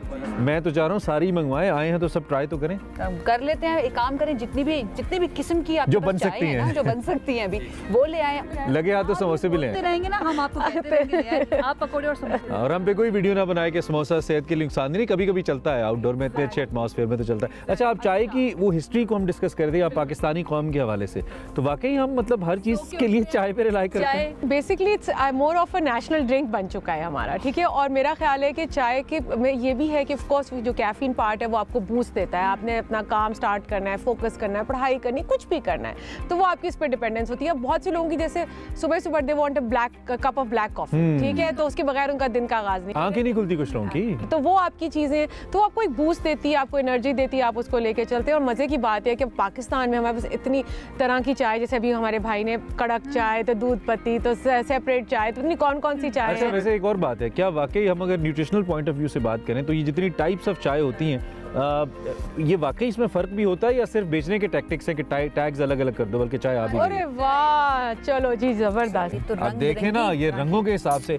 इतनी डिफरेंट टाइप्स ऑफ चाय एक दफा एक जगह पे देखिए कभी आपने? अगर हम इसको यूं करके रखें ना, हर तरह की। आयशा ने चीनी को छुपा दिया। आयशा बहुत बड़ी मुखालिफ है चीनी की, एंटी चीनी, एंटाई चीनी कैंपेन हमारी जारी है। जानने वाले हैं ना, जो इल्म रखते हैं, उनको पता है कि chini is not white poison. Of course chini is a white poison. So lucky we have these 4 type of teas, लेकिन ये सिर्फ 4 नहीं है, मुझे लगता है 400 किस्म की चाय होंगी। चलें आपका इम्तिहान लेते हैं थोड़ा। अब सबसे पहले हमारे पास ये कहवा या ग्रीन टी है। पीपल से कि ये आपकी निज़ाम को बेहतर करने के लिए, डाइजेस्टिव सिस्टम के लिए बड़ा हेल्पफुल होता है। आप एग्री करती हैं? Being nutritionist. एब्सोल्युटली। और इसमें बहुत सी चीजें आप ऐड भी कर सकते हैं, अभी तो नहीं मुझे पता इसमें क्या क्या, वरना अदरक का पीस अगर इसमें डाल लिया जाए। लेमन इटसेल्फ आपको पता है वो इतना अच्छा हेल्प करता है डाइजेशन में। करिए अब ये पिंक टी, इसको कश्मीरी चाय it's my most favourite. Islamabad में क्या बात है, बताएं इसकी अच्छा, कोई फायदा वाकई में होता है इस तरह की टीज का? कावा जो है, जैसे हमने बात की, हाजमे के लिए हेल्प करता है। जो पिंक टी है एक्चुअली ये दूध में ज़्यादा बनती है, तो ये बड़ी अच्छी, आपको अगर आपको नहीं आपसे खाना खाया जा रहा है, इसमें अगर आप बादाम वगैरह डाल लेते हो, एक बड़ा अधूरी एग्जैक्ट, तो ये बड़ा अच्छा न्यूट्रिशनल पैक बन जाता है और आप देखेंगे आप ये खाने को भी रिप्लेस कर सकते हैं क्योंकि इसमें दूध है, बादाम है और कावा है। अच्छा, ये नेशनल चाय हमारे the queen of all type of teas. Absolutely. तो ये हमारी कड़क चाय, मिक्स चाय, ये जो सारी चाय। अच्छा देखो, चाय का एक कप में ना, टू बी ऑनेस्ट, कैलोरी जो है ना बड़ी 4 कैलोरी 5 कैलोरी से ज्यादा नहीं होते कावा में। हाँ, ये जो कावा है ना, हाँ, ये आपका 4-5 कैलोरी। अब आप इसमें दूध कौन सा डाल रहे हैं, ये गेम है असल। अगर आप फ्रेश डाल रहे हैं तो अलग है, अगर आप पैकेट का यूज कर रहे हैं, अगर आप पाउडर मिल्क यूज कर रहे हैं, तो वो तीनों चीजें अब आप डिपेंड करता है कि जब हम भी बात करते हैं, देखो इसमें हमने हर दफा हेल्थ का पर्सपेक्टिव भी देखना है। तो उसमें ये है कि अगर डायबिटिक लोग हैं, they have to be very careful with the choice of milk they are doing, and I usually recommend fresh milk. अच्छा, वरना सिर्फ वो चीनी को ही अवॉइड करते हैं। एग्जैक्टली। और वो मेरा ख्याल है कि अगर आपकी ब्लड शुगर लेवल्स या कोई ऐसी चीजें फ्लक्चुएट करें, आप ऑर्गेनिक चीजों की, ठीक है, यानी कि अगर ब्लैक टी में फ्रेश मिल्क हम इस्तेमाल करें तो वो इतना ज्यादा प्रॉब्लमेटिक नहीं है। एब्सोल्युटली। मेरा एक पॉइंट है, जब आप वेट लूज कर रहे होते हैं, ठीक है, क्योंकि ये मेरा सबसे बड़ा कंसर्निंग पॉइंट होता है, उसके अंदर ये पी जा सकती है, नॉट द दूध पत्ती। एक और, आप चूंकि खुद कॉफी ले रही है, ब्लैक कॉफी भी कुछ लोग पीते हैं, मुझे खुद बड़ी पसंद है, और वो कहते हैं कि आपके लिए वजन कम करने के लिए, डाइजेस्टिव सिस्टम के लिए बहुत हेल्पफुल होता है, जिम जो लोग करते हैं उनके लिए भी। तो इसमें ब्लैक टी में और ब्लैक कॉफी में क्या फर्क है actually? So black tea as such इतना हंगर का या दबाती नहीं है। जो ब्लैक कॉफ़ी है ना, अगर आप चाहते हैं कि आपकी भूख कंट्रोल में रहे, तो शॉट ऑफ ब्लैक कॉफ़ी आपको आराम से आपकी भूख को कंट्रोल करती है। तो हाँ, बीइंग ए न्यूट्रिशनिस्ट, देखो कुछ चीज़ें हमें बतानी पड़ती है पेशेंट्स, क्योंकि जब वो आते हैं तो उनको भूख कंट्रोल करनी है। तो मैं कहती हूँ अच्छा, 1 कप ब्लैक कॉफ़ी का इस टाइम पे आप ले लें तो वो इट प्लेज वंडर, तो वो बड़ा आपका फायदेमंद हो सकता है। ये बस कावा है। चले हम साथ साथ थोड़ा टेस्ट भी कर लेते हैं। मेरे ख्याल में चाय को इससे पहले मैं देख नहीं सकता, इतनी अच्छी चाय ठंडी हो जाए। आप तो हमें ग्रीन टी और ब्लैक के अलावा आप जाएंगे नहीं। I'll go for the pink. Can I? जी please. Okay, yes. Is it without sugar? चले हम सबसे पहले हम आयशा का रिव्यू लेते हैं with the black tea. I think it's the same generic taste. चले. So I think this is soothing. This is good. Yeah. With sugar, और इसके बारे में इज विदाउट शुगर। ऑब्वियसली अब शुगर को हम प्रमोट करना नहीं चाहते, करेंगे भी नहीं, वैसे अपने तौर पे मैं 1-1.5 चम्मच ले लेता हूँ। No hypocrisy on sugar. लेकिन दूसरी जानिब ये भी है कि इसके बारे में कहा जाता है कि इसे बड़ी देर तक पकाया जाता है, तो क्या वो ठीक होता है, इसकी न्यूट्रिशनल इम्पैक्ट? हाँ, वो ठीक है कि वो कावे से बेसिकली उसका एक स्पेसिफिक रंग हमें चाहिए। कश्मीरी चाय गुलाबी ना हो तो हम उसे कश्मीरी चाय नहीं समझते, और उसका रंगत वैसे भी हमें। अच्छा, आजकल कुछ इंस्टेंट सॉल्यूशंस भी हैं हर किस्म की चाय के, जो बड़ी हमारी कंपनीज है ना, हाँ, मतलब उसमें मैंने देखा है कि दूध पत्ती का पैकेट ले ले, मिक्स करें, पी लें। इसके पैकेट्स मिलते हैं जो मैं तो उसका टेस्ट बहुत अच्छा होता है फ्रैंकली, जो भी कंपनी बना रही है। तो उनके बारे में बताइए थोड़ा सा, क्या वो हेल्थ के लिए ठीक नहीं है पाउडर फॉर्म में? Basically it's a powder form, preservatives उसमें एडेड होते हैं। देखो दिस इज फ्रेश, ये आपके सामने जो है इसका कावा पहले बनाया गया, आग पे बनी है, फिर दूध भी फ्रेश इस्तेमाल किया गया है। तो मेरा ख्याल है कि ये ज्यादा बेहतर है। वो जो इंस्टेंट पाउडर्स हैं, of course anything which is instant आपको पता है is not good for health. अच्छा, सब कॉन्टिनेंट में जब भी हम देखते हैं तो इस तरह की, जैसे अब पकोड़े, समोसे, फिर चाय की हमने बात करी, जो जितना ज्यादा पकाया जाता है, जितने ज्यादा इंग्रेडिएंट्स काढ़ा जाता है। तो आप ये कह रही हैं कि वो इतना अच्छा नहीं है। अगर आप वेट लॉस करना चाह रहे हैं, अगर आप वेट लॉस करना चाह रहे हैं, अगर आप हाइपरटेंसिव हैं, आपकी लिपिड प्रोफाइल यानी कि कोलेस्ट्रॉल और ये चीज़ें हाई हैं, तब ये वाली जो दूध पत्ती है ये थोड़ा सा आपके लिए नुकसानदेह हो सकती है, क्योंकि वो जब बार बार दूध उबलेगा तो उसमें से उसका फैट कंटेंट होगा, वो चाय में आप देखोगे एक ऊपर मोटी सी लेयर भी बन जाती है। सो दैट्स अगेन नुकसानदेह आपके लिए। अच्छा, स्ट्रेस अगर आपको है बहुत ज्यादा, तो फिर कौन सी चाय पीनी चाहिए आपको? मियाँ हैं तो बीवी के हाथ की, बीवी हैं तो मियाँ के हाथ की। This is what I believe. और अगर आप सिंगल हैं तो फिर आप कैमोमाइल टी पी सकते हैं। कैमोमाइल के फ्लावर्स होते हैं और ये बड़े ही रिलैक्सिंग होते हैं। ये आपके बेसिकली आपके स्ट्रेस हार्मोन्स के साथ वो करते हैं और उनको लोअर डाउन करते हैं। और जनरली वो लोग जिनको बहुत फील होता है दैट उनके शोल्डर्स एंड नेक जो है वो स्ट्रेस में रहती है, सो रात को 1 कप कैमोमाइल टी का, अब तो पाकिस्तान में भी उसके पैकेट्स मिलते हैं, पहले तो एक ज़माने में बाहर से मंगाने पड़ते थे, वो आप उबालें और सिंपल एक 2 जितने भी कप आपने बनाने उसमें डालें, उसमें मेंशन होता है and chamomile relaxes you, generally relaxes you, आपका माइंड भी रिलैक्स करता है। स्ट्रेस ऐसा नहीं है कि बिल्कुल स्ट्रेस की ट्रीटमेंट है, but yes it does help. Yes, चलें हम आगे बढ़ने से पहले थोड़ा ट्राई भी कर लेते हैं ना, अब इसमें तो हम कुछ नहीं कर सकते। आप क्या देंगे? मैं तो जरा गुम ही हो गया था। हम ज़्यादा चाय में हमने सोचा ही नहीं कि पकोड़े ये लें। जी I will go for samosas now because थोड़ा सा, thank you very much. Let's try this. अच्छा, साथ साथ हम लग तो अच्छा रहा है, अच्छा रहा है। ओह, समोसा के बारे में आपका क्या ख्याल है? डिपेंड करता है। अब जिस तरह ये है ना, इसमें अगर आपने सब्जी डाली है, ठीक है, और आपने इसको शैलो फ्राई कर लिया या आपने एयर फ्रायर में कर लिया, नॉट बैड, आप कर सकते हैं।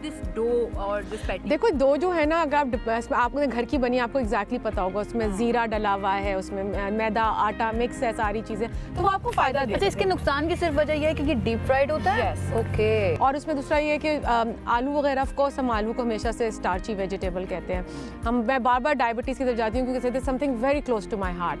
और तो मेरा ख्याल है कि अगर आप इसको खाना चाहते हैं तो आप इसको और तरीक़ों से भी, इसके अंदर आप चाहें तो सब्जी भर लें, आप चाहें तो इसके अंदर कीमा भर लें, आप चाहें तो इसको एयर फ्राई कर लें, चाहें तो आपने इसको yes and you can enjoy it, why not? Life is not being getting punished all the time, you know, just enjoy something. जो अच्छा, जो आप हम कहते हैं ना कि चाय चलें, ये वाली चाय बहुत ज़्यादा अच्छी नहीं है, लेकिन उसके बावजूद जैसे कुछ लोगों को एडिक्शन है या उन्होंने पीनी ही है, तो आपकी क्या रिकमेंडेशन है कि once in a day, 1 in 2 days, like once in 2 days, कैसे कौन सा ये वाली कड़क वाली चाय? अच्छा देखो, any T any coffee anything, ये आपकी यूरिनेशन ज़्यादा करती है, ठीक है। जो लोगों का कॉन्सेप्ट से पहले हम उससे शुरू करते हैं। ग्रीन टी के जो लोग जग भर के रख लेते हैं, they keep on drinking all day, वो आपको डिहाइड्रेट कर सकते हैं, ठीक है, ठीक है। क्यों? क्योंकि उससे डायूरेसिस यानी कि यूरिनेशन ज़्यादा होगी और आप पानी का इंटेक वैसी सर्दियों में लोग तो वजन के चक्कर में पीते ही रहते हैं, ये मिसकंसेप्शन। अच्छा, मुझे बताइए इससे हेल्प होती है? I just recommend 1 to 2 cups a day। और मैंने भी बताया क्योंकि वो क्या होगा, जब यूरिनेशन ज़्यादा होगी आपके जिस्म से इंपॉर्टेंट मादनियात भी वॉश। मतलब ऐसे भी तो नहीं करना ना कि आप वैसे सारा कुछ खाए जा रहे हैं, पकोड़े समोसे रोज खा रहे हैं और साथ आप कहते हैं ग्रीन टी पी के कि भाई मेरा तो हो गया। वो पराठा खाया, उसके बहुत ही डीप फ्राइड चीज़ें खाई, और उसके बाद आपने डाइट कोई ड्रिंक किया, कोई चीज़ ले ली, वो वाली चीज़ हो जाती है। अच्छा, एक और बड़ा इंपॉर्टेंट सवाल आ गया मेरे ज़हन में, वो नाश्ते के हवाले से। कुछ लोग नाश्ते के लिए चाय को मैंडेटरी समझते हैं कि इसके बाद आप ओके, सो आप अच्छा जवाब फिर इसका दे पाएंगी कि वाकई चाय आपको बूस्ट करती है या जरूरी है या नुकसानदेह है? नाश्ते के लिए नुकसानदेह भी तो हो सकती है। लगता ही नहीं है कि नाश्ता, टू बी ऑनेस्ट, ये बहुत ज़्यादा प्रैक्टिस भी हो चुकी है इमरान। हमने हमेशा देखा है, बचपन से हमारी कुछ प्रैक्टिसेस है जो हमारी जिंदगी का पार्ट से चलती आ रही हैं, वो पार्ट बन जाती है। वो आप उसको छुड़वा दें, छोड़ना चाहें, आप पे डिपेंड करता है। ऐसा नुकसानदेह नहीं है। आप एक कप ले रहे हैं चाय का सुबह नाश्ते में, तो इट्स ओके, कोई आपको ऐसा नुकसान अनटिल और अनलेस कोई आपको किडनी का मसला है, कोई ऐसी डॉक्टर की तरफ से कोई ऐसी इंडिकेशन है, तो वो आप अवॉइड करें। निहार मुंह अगर हम लेते हैं तब भी ठीक है? नहीं, निहार जिसको बेटी बोलते हैं, दैट्स बेट क्यों मैं बताती हूँ, क्योंकि सारा रात आपका पेट खाली होता है, मैदा खाली होता है, फिर सुबह सुबह आप उसमें गर्म चाय डालते हैं, पीते हैं, उसके अलावा उसमें कैफीन भी होती है, तो वो थोड़ा सा आपको एसिडिटी की तरफ लेके जा सकती है। तो वो लोग जिनको हाजमे का मसला है, they should be careful. Recommended क्या है अगर नाश्ते में अगर हम नहीं लेते चाय, उसकी जगह हम क्या ले सकते हैं जो फायदेमंद हो हमारे? तो अगर आप चाहें तो आप कावा ले सकते हैं, आप चाहें तो आप ब्लैक टी ले सकते हैं, आप चाहें तो कॉफी पी सकते हैं। मतलब सारी जो प्लेजर है ना अपनी लाइफ से आप निकालते हैं। बिल्कुल नहीं निकाल रहे भाई, खाएं भी एंजॉय करें। अभी चाय मैंने एक और मंगवाई है, ये वाली, ये मुझे कड़क वाली चाहिए थी। खैर, अच्छा, अच्छी बात है।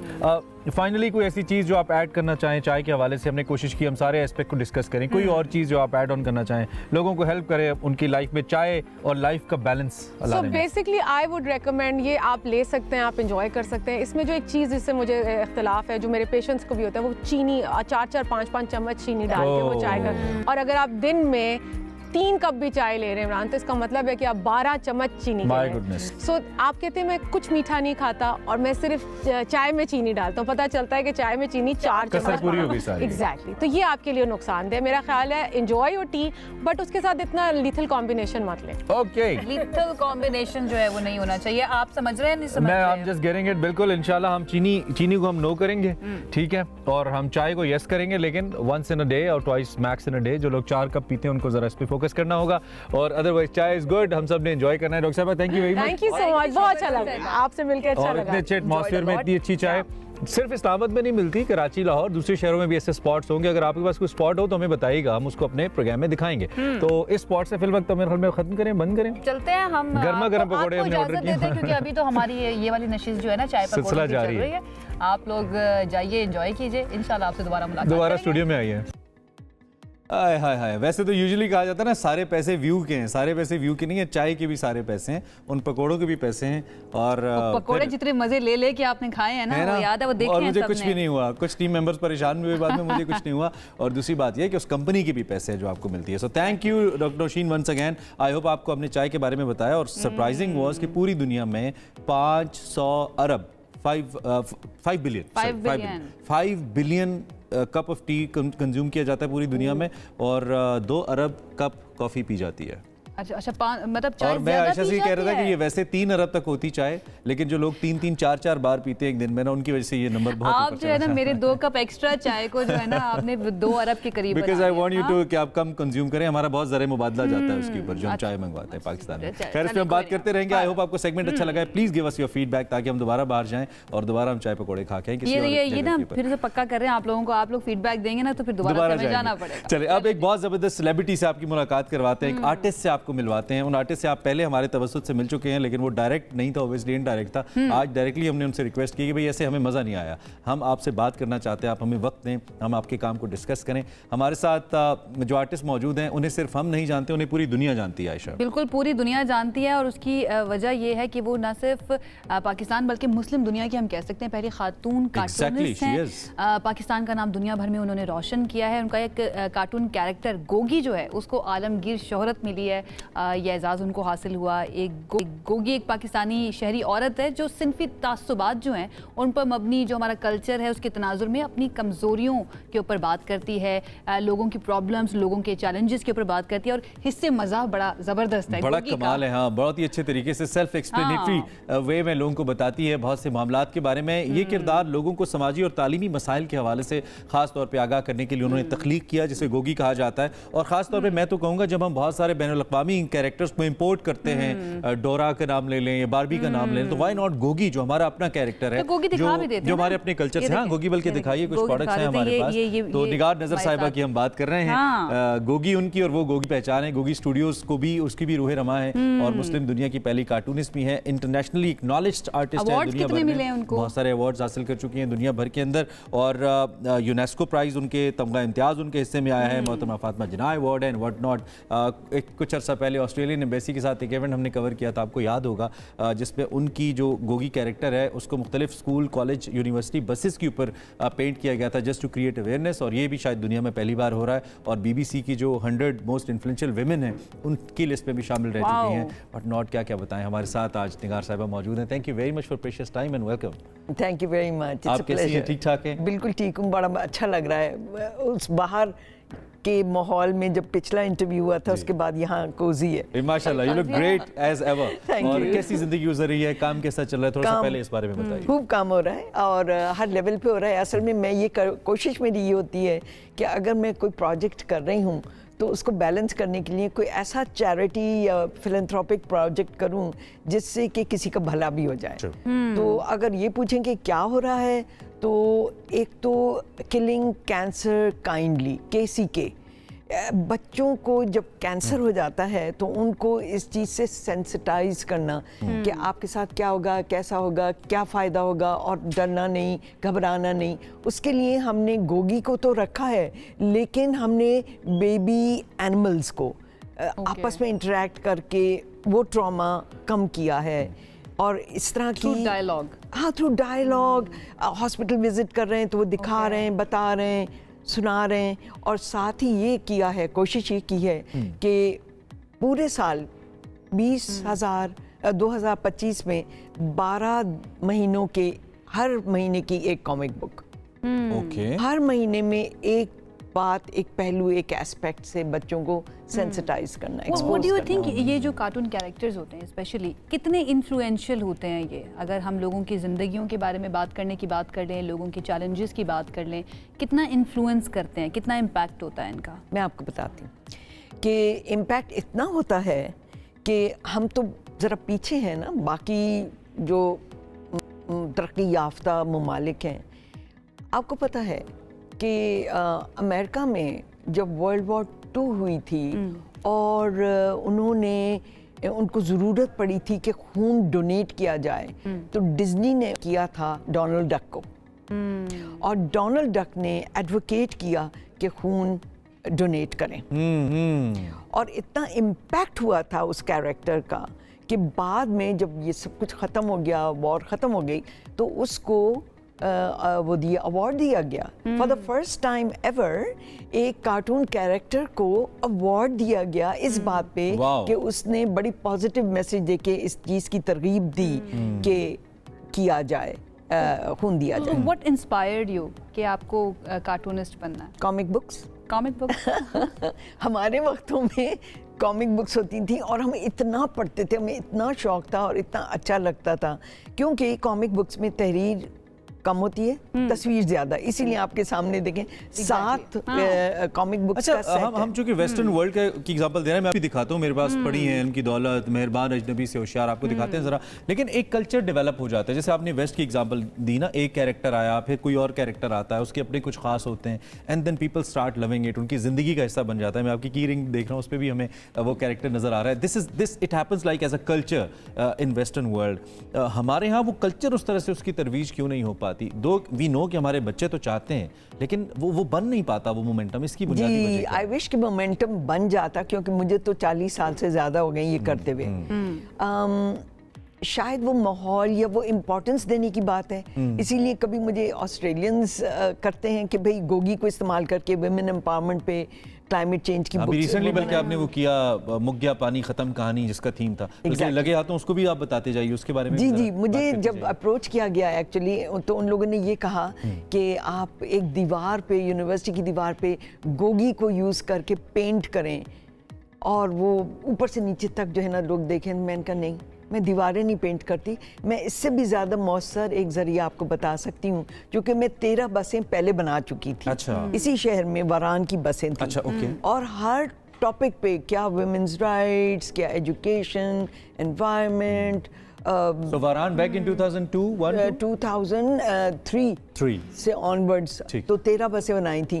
तो उसकी एक डॉक्यूमेंट्री बनी थी। मैंने उनको जब डॉक्यूमेंट्री भेज के कहा कि ये देखिए, तो दे वर सोल्ड। दे सेड बिल्कुल ठीक है, आप बनाएं बसें, आप बनाएं बस। मैं समझी एक बस होगी, बना देंगे, टाइम हो जाएगा। उन्होंने कहा जी 5 बसें हैं, and I was taken aback कि 5 बसें, इतना कम टाइम, और टॉपिक था climate change and its impact on women.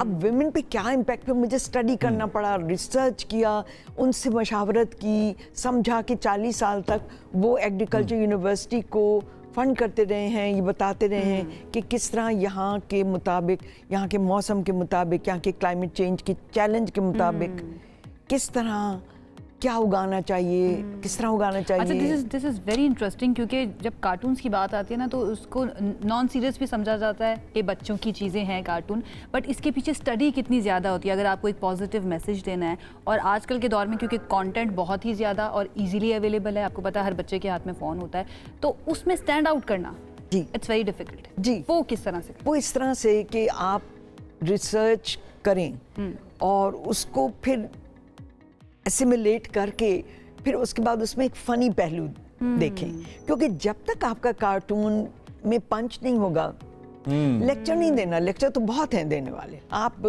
किताबें लिख दें लेक्चर पे कि क्या है क्लाइमेट चेंज, किस तरह होता है, इतने टेक्निकल और इतने वो होते हैं, मेरे तो सर के ऊपर से गुजर जाते हैं। तो I have to make it very light, और इसीलिए वो मुक गया पानी खत्म कहानी वो इतनी पॉपुलर हुई, वो स्लोगन। और मैंने सुना था कि ड्राइवर्स आपस में लड़ रहे थे कि बस हम चलाएंगे क्योंकि इसमें मैसेज अच्छा था। लेकिन मुझे ये लगता है निगार साहिबा, कहीं ना कहीं कि जितना काम आप करते हैं आजकल के दौर में, बहुत अच्छा काम इसलिए ज़ाय हो जाता है या सामने नहीं आता चूँकि वो उस तरीके से मैसेज तक पहुँच नहीं पाता। आपके मीडियम्स तो बड़े शानदार हैं, लेकिन पाकिस्तान में अनफॉर्चुनेटली चूँकि हमारे यहाँ तालीम का फुकदान है, जो मीडियम्स ऑफ कम्युनिकेशन है वो इतने स्ट्रॉन्ग नहीं है, वीक हैं। तो आर यू सेटिस्फाइड जितना काम आपका लोगों तक पहुंचा है? यू स्टिल थिंक कि नहीं ज़्यादा मीडियम्स हो या ज़्यादा पहुंचे, और उसके लिए क्या किया जा सकता है? ज़्यादा हो सकता है, लेकिन सपोर्ट होनी ज़रूरी है, एक इकोसिस्टम होना ज़रूरी है। देखिए, अब बसेस से इतना इम्पैक्ट हो रहा है कि वो मुझे मिले थे पिछले दिनों, एक जगह मैंने कैरिकेचर्स बना रही थी, तो एम्बेसडर सेड कि इतना इम्पैक्ट हुआ है आपके बसेस का, हमने और करवानी है। आई विश के मुझे जब प्रोजेक्ट्स मिलें तो मुझे साथ ये चॉइस मिले कि मैं किस तरह इसको रीच आउट करना चाहती हूँ। अच्छा, एक तो बसेस, क्योंकि आपने अवामुन नास तक पहुँचना है, एक बस सारे शहर में घूमती है, पैदल चलने वाले भी हैं, दुकानदार भी हैं, पब्लिक ट्रांसपोर्ट भी है। और जब मैंने पहले बनाई थी बसेस, वो जो 13 बसें बनाई थी, उसमें हमने अगर 11 बसें बनाई हैं, तो जो 12वीं और 13वीं बस की साइड्स हैं उसको हम बम्पर स्टिकर्स बना के अंदर भी हमने चस्पा किया था। अच्छा। तो जो अंदर लोग आते थे वो देखते थे कि अच्छा ये भी एक मैसेज है, ये भी एक मैसेज है, इस तरह से होता था। तो एक तो ये वाला चॉइस होना चाहिए आर्टिस्ट को कि देखिए इसका हमें तजुर्बा है, इम्पैक्ट है, आए इस तरह से करते हैं। दूसरा एनिमेशन, तो जो वो मैं बताई थी ना कैंसर वाली कॉमिक बुक्स बना रहे हैं, उसका एनिमेशन भी होगा क्योंकि वो मुझे ये बताया गया है कि वो अमेरिका और इंग्लैंड में भी ये आइडिया, चूंकि अभी तक उन्होंने नहीं यूज़ किया था, तो वो ये करेंगे, तो वो it will be applied there as well, जो कि बहुत ही बड़ी बात है। अच्छा, ये जो मैसेजेस आप चाहती हैं कि लोगों तक पहुँचें और लोग जो हैं उनके अंदर ज़्यादा से ज़्यादा अवेयरनेस आए, उस मैसेज का रेजोनेट करना भी बड़ा ज़रूरी है उस ऑडियंस के साथ। और रेजोनेट आप किस तरह से कर सकते हैं कि आपको जनरेशन्स देख के, लाइक अगर कोई ज़्यादा एज का बंदा है तो उसके मुताबिक टारगेट ऑडियंस आपकी मुख्तलिफ होती है। कोई भी जब भी नया प्रोजेक्ट आप शुरू करती हैं, लाइक यंगस्टर्स के लिए है तो उनके मुताबिक लैंग्वेज आपको यूज़ करनी है अपने मैसेज के अंदर। क्या प्रोसेस होता है? प्रोसेस जितना सिंपल उतना अच्छा। वो जो था ना मुग्गिया पानी ख़त्म कहानी, मैंने सिर्फ ये 2 लाइनें लिखी थी और बाकी सिर्फ इमेजेस थे, सिर्फ इमेजेस थे ओनली। तो उसमें बड़े छोटे का तो कोई वो ही नहीं हुआ, मसला ही नहीं हुआ, एज के मुताबिक भी कोई मसला नहीं हुआ। ह्यूमर की और इसमें सॉरी टू कट यू, मैं कहता हूँ कि हर बड़ा भी चूंकि कभी छोटा रहा है तो ही कैन रिलेट। लेकिन मैंने बनाया था ना कि वो नहा रहा है तो पानी एक कतरा निकल रहा है तो वो तौलिया निकल के गुस्से में बाहर आ रहा है। वो औरत सालन पका रही है तो पानी ही नहीं है डालने के लिए, तो वो जल रहा है, धुआं निकल रहा है। तो दिस इज समथिंग जो बच्चों को भी समझ आ रही है, बड़ों को भी समझ में आई। उसमें मैंने कोई खास लैंग्वेज नहीं इस्तेमाल की, मैंने सिर्फ तस्वीर बना। अच्छा, एक और बात बताएं मुझे, ये ऑस्ट्रेलियन, आपने स्विस भी एक अवार्ड, स्पेन की जो मिनिस्ट्री ऑफ मजा है, क्या उसे कहेंगे? It's called the department of humour. Department of humour Spain ने भी इनकी सर्विसेज हासिल की। देन ऑस्ट्रेलियन एम्बेसी का हम जिक्र, ये पाकिस्तानी हुकूमत को नहीं नजर आ रहा कि आप इतना ज़बरदस्त काम कर रही हैं। पब्लिक ट्रांसपोर्ट तो हमारी भी है लाहौर के अंदर, इस्लामाबाद में बहुत अच्छा, तो उसको इंगेज किया जा सकता है। हमारी मेट्रो बसेज हैं, दूसरा तीसरा, हो तो ऐसा कुछ नहीं हुआ है। हो सकता है आपके तवज्जुह से अगर वो कोई देख रहे हैं तो वो कहें हाँ चलो ट्राई करते हैं। I think I would appeal chief minister Punjab, she should go for it, क्योंकि बच्चों की एजुकेशन के लिए बड़ा ज़रूरी है। मैं आपको बताऊं कि लाहौर में जब हम वहाँ पे हैं, अर्ली मॉर्निंग शो के लिए आने का इत्तेफाक होता है, बहुत बड़ी तादाद बच्चों की, स्टूडेंट्स की इन पब्लिक ट्रांसपोर्ट, इन बसों के ऊपर आती जाती है। और यहाँ पे तो प्राइम मिनिस्टर्स का बाकायदा प्रोग्राम है, पिंक बसेज हैं, दूसरी बसेज हैं इस्लामाबाद में, बहुत बड़ी तादाद है। तो एक बहुत इनकलाबी इकदाम हो सकता है। हो सकता है CDA चेयरमैन साहब अगर ये देख लें तो हो सकता है वो कहें कि चलो ट्राई तो करें। और मैं हमेशा ये पूछती हूँ अपने क्लाइंट से, आप कहना क्या चाहते हैं, बस ये बताइए आपका मैसेज क्या है। अब जैसे वो कैंसर वाले आए तो मैंने कहा आप कहना क्या चाहते हैं, करना क्या चाहते हैं। फिर मैंने उनको सजेस्ट किया कॉमिक बुक्स। फिर मैंने कहा कि अगर एक और दर्जा ऊपर चढ़ना है तो एनिमेशन, चूंकि बहुत सारे वालिदैन ऐसे हैं बच्चों के जो कि नहीं पढ़ सकते, नहीं लिख सकते, और हमारे यहाँ तो आपको पता ही है परसेंटेज, तो ऐसे में वो बड़ा ज़रूरी है। और मिजाह के जरिए अगर आप कोई मैसेज देते हैं, मुझे लगता है उसका इम्पैक्ट भी ज़्यादा होता है। मैं ज़रा हाँ, ये भी मैं आपकी इजाज़त इन बुक्स के बारे में भी आशा थोड़ा सा डिस्कस कर लेते हैं, जो कि इनके बड़े दिलचस्प टाइटल हैं, आसान फहम है और समझ में आने वाले हैं। थोड़ा सा एक्सप्लेन अगर करें आप मैम। इल्म की दौलत, मेहरबान अजनबी से होशियार, हुकूक निस्वां, ख़वातीन के ऊपर ओबियसली आपका उनके हुकूक पे, बच्चियों के हुकूक पे फोकस रहता है। कूड़े का जिन, बहुत सारी बुक्स है, ये कितनी है तकरीबन? 7 इन नंबर। थोड़ा सा इनके बारे में क्विकली हमें बताइए। अच्छा, मैं आपको बताती हूँ। ये कॉमिक बुक्स जब बनी थी तो हमें प्रपोज ये किया गया था कि आपने इन टॉपिक्स पे कुछ करना है, और हमने कहा था कॉमिक बुक्स, ठीक है। और ये किताबें जब तैयार हुई हैं, बनी हैं, तो अगेन ये भी गैर मुल्की थे, तो इन्होंने मेरा काम देखा था। एक जगह मैं प्रेजेंटेशन दे रही थी, अपने कार्टून्स दिखा रही थी, महसूस कर रही थी, just pure simple universal humour, जो कि मैंने स्पेन में भी, इट वाज यूनिवर्सल। कोई मैंने अपने गटर्स का, टूटी सड़कों का और मैन होल्स का नहीं जिक्र किया। मुझे 3 महीने और 3 असिस्टेंट्स के साथ बैठ के हज़ारों कार्टून्स को सिफ्ट करना पड़ा। ये भी नहीं दिखाना, ये भी नहीं दिखाना, ये भी नहीं, यूनिवर्सल कार्टून्स, और ऐसे जो कि बदनामी ना हो हमारे मुल्क की, तो उसमें टाइम बहुत लगा। लेकिन अच्छी बात ये हुई कि जब मैंने अपने कार्टून्स भेजे, कितने भेजे थे? 100। उन्होंने कहा था 100 चाहिए, 100 चाहिए। Actually they heard about me, मेरी किताब उन्होंने देखी थी। मतलब 100 कॉमिक फैक्टर और पॉजिटिविटीज निकाल ली आपने हमारे मुआशरे से, हैं कहने का ही मकसद यही किया। और जब ये किया तो मैं हैरान रह गई कि मेरा कभी जिंदगी में इतना मोटा कैटलॉग नहीं बना था।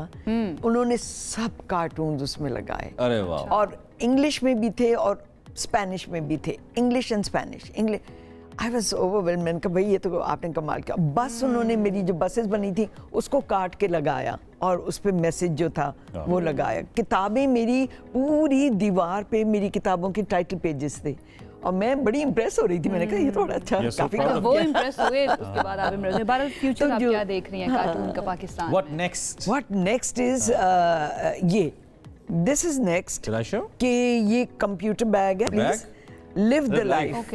और इसके साथ मैचिंग आपका कॉफी मग या अभी चाय की बातें हो रही थी तो ये मैचिंग इसके साथ ये है। मैं चाहती हूँ हमारा यूथ जो है पॉजिटिव हो और वो कैरी करें अपनी पॉजिटिविटी अपने साथ, एक बैग की सूरत में, एक मग की सूरत में, एक कुशन की सूरत में।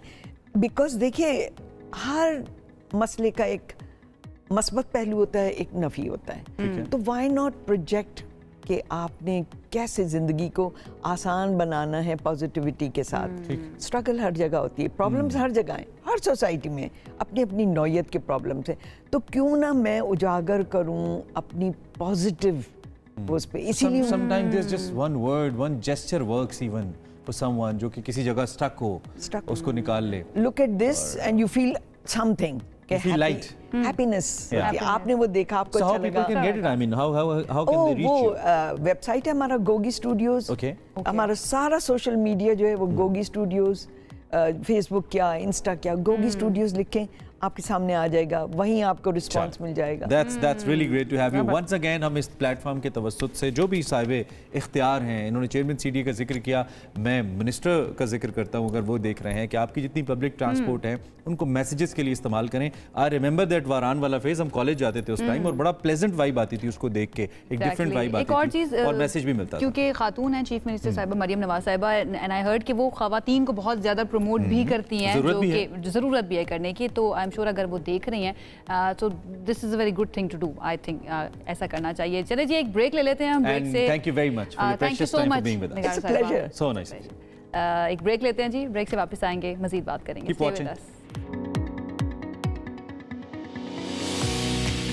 Welcome back once again. अब हमें बात करनी है म्यूजिक की। आज जुम्मा है और आज लास्ट शो भी होता है। वीकेंड है, ऐसे कोशिश ये होती है कि हम आपको थोड़ा सा म्यूजिक जो है ना वो भी सुनवाएं और उसके साथ साथ। अच्छा तड़के पे आ गए हैं आप। मैं तंजन कह रहा हूँ। अच्छा तंजन कह रहे हैं। अच्छा जी म्यूजिक का तड़का हम फिर भी करेंगे। हमने म्यूजिक का तड़का लगाना है अपने इस शो के अंदर और इस सेगमेंट के अंदर हम आपकी अक्सर मुलाकात करवाते हैं उभरते हुए टैलेंट से भी। आज हमारे साथ एक बहुत ही टैलेंटेड गुलकार मौजूद हैं जिनका नाम है अरशमान खान, जिनके कई गाने जो हैं वो सुपर हिट हो चुके हैं। हम टीवी, हम एंटरटेनमेंट के इन्होंने बड़े ओएसटीज जो हैं जिनमें किस्मत शामिल है, जिसमें बसारत शामिल है, जोक सरकार का थीम सॉन्ग इन्होंने गाया है। फिर एक और प्राइवेट चैनल के ऊपर एक चल रहा है, वो बहुत हिट हो रहा है, ओएसटी इक्तदार, वो जो है इन्होंने गाया है। तो बहुत ही ज़बरदस्त किस्म के सिंगर हैं आज हमारे साथ मौजूद है। भाई इनका नाम भी बड़ा मुख्तलिफ है। मुख्तलिफ नाम के सिंगर्स आई यूजुअली से कि उनके हिट होने के चांसेस ज़्यादा होते हैं, लोगों को नाम याद रह जाता है। Arshman is live with us exclusive. अस्सलाम वालेकुम, क्या हाल है आपके? मैं ठीक ठाक। Glad to have you. कैसा चल रहा है? How is your music going? Bollywood में जब भी कोई आर्टिस्ट आता है उसकी ख्वाहिश होती है कि मैं कोई बॉलीवुड की किसी फिल्म का गाना गाऊं as a playback singer. Pakistan में जब भी कोई आर्टिस्ट, मुझे ऐसा लगता है, अपने करियर का आगाज़ करता है या चल रहा होता है, सोलोस तो कर रहा होता है, उसकी ख्वाहिश होती है कि मुझे किसी अच्छे बड़ी प्रोडक्शन के ड्रामे का एक ऑफिशियल साउंड ट्रैक मिले। आपको मिला? पहला ऑफिशियल साउंड ट्रैक कैसे मिला? पहले तो मैंने शुरू किया था 2015 से, तो उसके बाद वो मेरा फर्स्ट जो डेब्यू था वो काफ़ी वायरल हुआ था 2015। हाँ अच्छा। तो उसके बाद मुझे हम टीवी से ऑफर आई थी। अच्छा। फ़हीम बर्नी साहब डायरेक्टर थे उसके। ठीक है। तो क्या फील थी? बहुत खुशी थी। बड़ा डायरेक्टर, बड़े चैनल के लिए। किस्मत फर्स्ट ओएसटी किस्मत था। तो जरा देख भी लेते हैं। हमारे पास है ना? हमारे पास है। अच्छा दिखाइए, देखते हैं जी, दिखाइए। जबरदस्त। और आजकल जो इनका ओएसटी बहुत ज़्यादा सुपर हिट है वो इक़्तिदार, एक ड्रामा है, ड्रामा सीरियल आप पसंद कर रहे हैं, वो भी आपको बहुत चुके पसंद है, तो हमने कहा ज़रा वो भी आपको दिखाते हैं और फिर अरशमान से इस पर फर्दर बात भी करते हैं। ज़रा वो भी सुनाइए। अरे वाह वाह, क्या बात है, क्या बात है। Hitting the message by this song. यार मैंने तो ये गाना सुना, इसकी पंच लाइन बहुत ही ज़बरदस्त। खुद लिखा आपने गाना? नहीं, ये फातिमा नजीब ने लिखा और कंपोज आपने किया? कंपोज मैंने। अच्छा, ऐसा क्या था जिसने आपको ये गाना कंपोज, प्रोजेक्ट मिला था कि कंपोज करें? प्रोजेक्ट मिला। ओके, मैंने कहा कुछ ऐसा था, इश्क रुवावे इश्क हसावे वाला फेस था? नहीं, उस ड्रामे की स्टोरी ऐसी है। अच्छा, वो रिक्वायरमेंट थी तो आपने किया। मतलब ये आपके दिल की आवाज नहीं है, हम ये समझे ना? नहीं, दिल की आवाज है। मतलब मेरा जो भी आपका दिल टूटा है? क्योंकि इसके अंदर तो सारा वो बात कर रहा है। नहीं ऐसा नहीं है, ऐसा दिल रखते ही नहीं है, ऐसा दिल रखते ही नहीं है। गुड सीन है, गुड सीन है। अच्छा, आसान क्या होता है अशमान बीइंग द कंपोजर? एक तो ये कि आपके जहन में ट्यून आई या लाइंस आई और उसको कंपोज किया, वो आसान होता है, या एक डायरेक्टर आके बताता है कि यार ये सिचुएशन है, इस सिचुएशन पे गाना बनाना है, वो आसान होता है बनाना? दोनों जो मैं जैसे करता हूँ वो इस तरह से है कि पहले मैं कंपोज अपने जहन में बनाता हूँ। अच्छा, ठीक है, मतलब एक डायरेक्टर मेलोडी बनाते हैं। हाँ, डायरेक्टर ने मुझे स्टोरी बता दी है। ओके, तो फिर उसके बाद मैं अपने जहन में स्केच बनाता हूँ, एक कंपोज। ये गाना पहले ही था, अप्रूव हो गया था, या 2-3 धुनें बनी फिर अप्रूव हुआ? नहीं, पहले ही था। अच्छा यार, ये बड़ी जबरदस्त बात है। थोड़ा सा सुनाइए हमें, हम लाइव सुन सकते हैं इसको थोड़ा सा? वार दिलों पे करते नहीं, जख्म जुदाई वाले भरते नहीं, खूने जिगर माफ कैसे करूं, मैं भूल जाऊं ये भी मुमकिन नहीं, एक दिल जो दर्द का मारा है, जो पास था वो सब हारा, इस बात को कोई जाने ना, एक दुश्मन जान से प्यारा। ओए होए होए, ऐथे आके दुश्मन जान से, ऐथे आके मुंडे गुड़ियां रहे, दुश्मन जान से प्यारा, जबरदस्त है। आपका जो अपना जॉनरा है, the kind of music you love, ये यही है जो आप गा रहे हैं, या नहीं ये मार्केट की रिक्वायरमेंट है? आप नहीं, मेरा जॉनरा यही है। अच्छा, स्टार्ट कहाँ से किया था, कब किया था स्टार्ट? मैंने मतलब मैं गुलाम अली साहब को सुनता था और नुसरत फतेह अली खान साहब को सुनता था, और मेहदी हसन साहब, इनको मैंने बहुत सुना है। तो उसके बाद मतलब मैंने अपना पहला गाना मैंने खुद अपना लिखा था। जॉन एलिया साहब को भी बड़ा सुना है। हाँ, मैंने उनको गाया भी है, उनको गाया, वो भी सुन लेते हैं।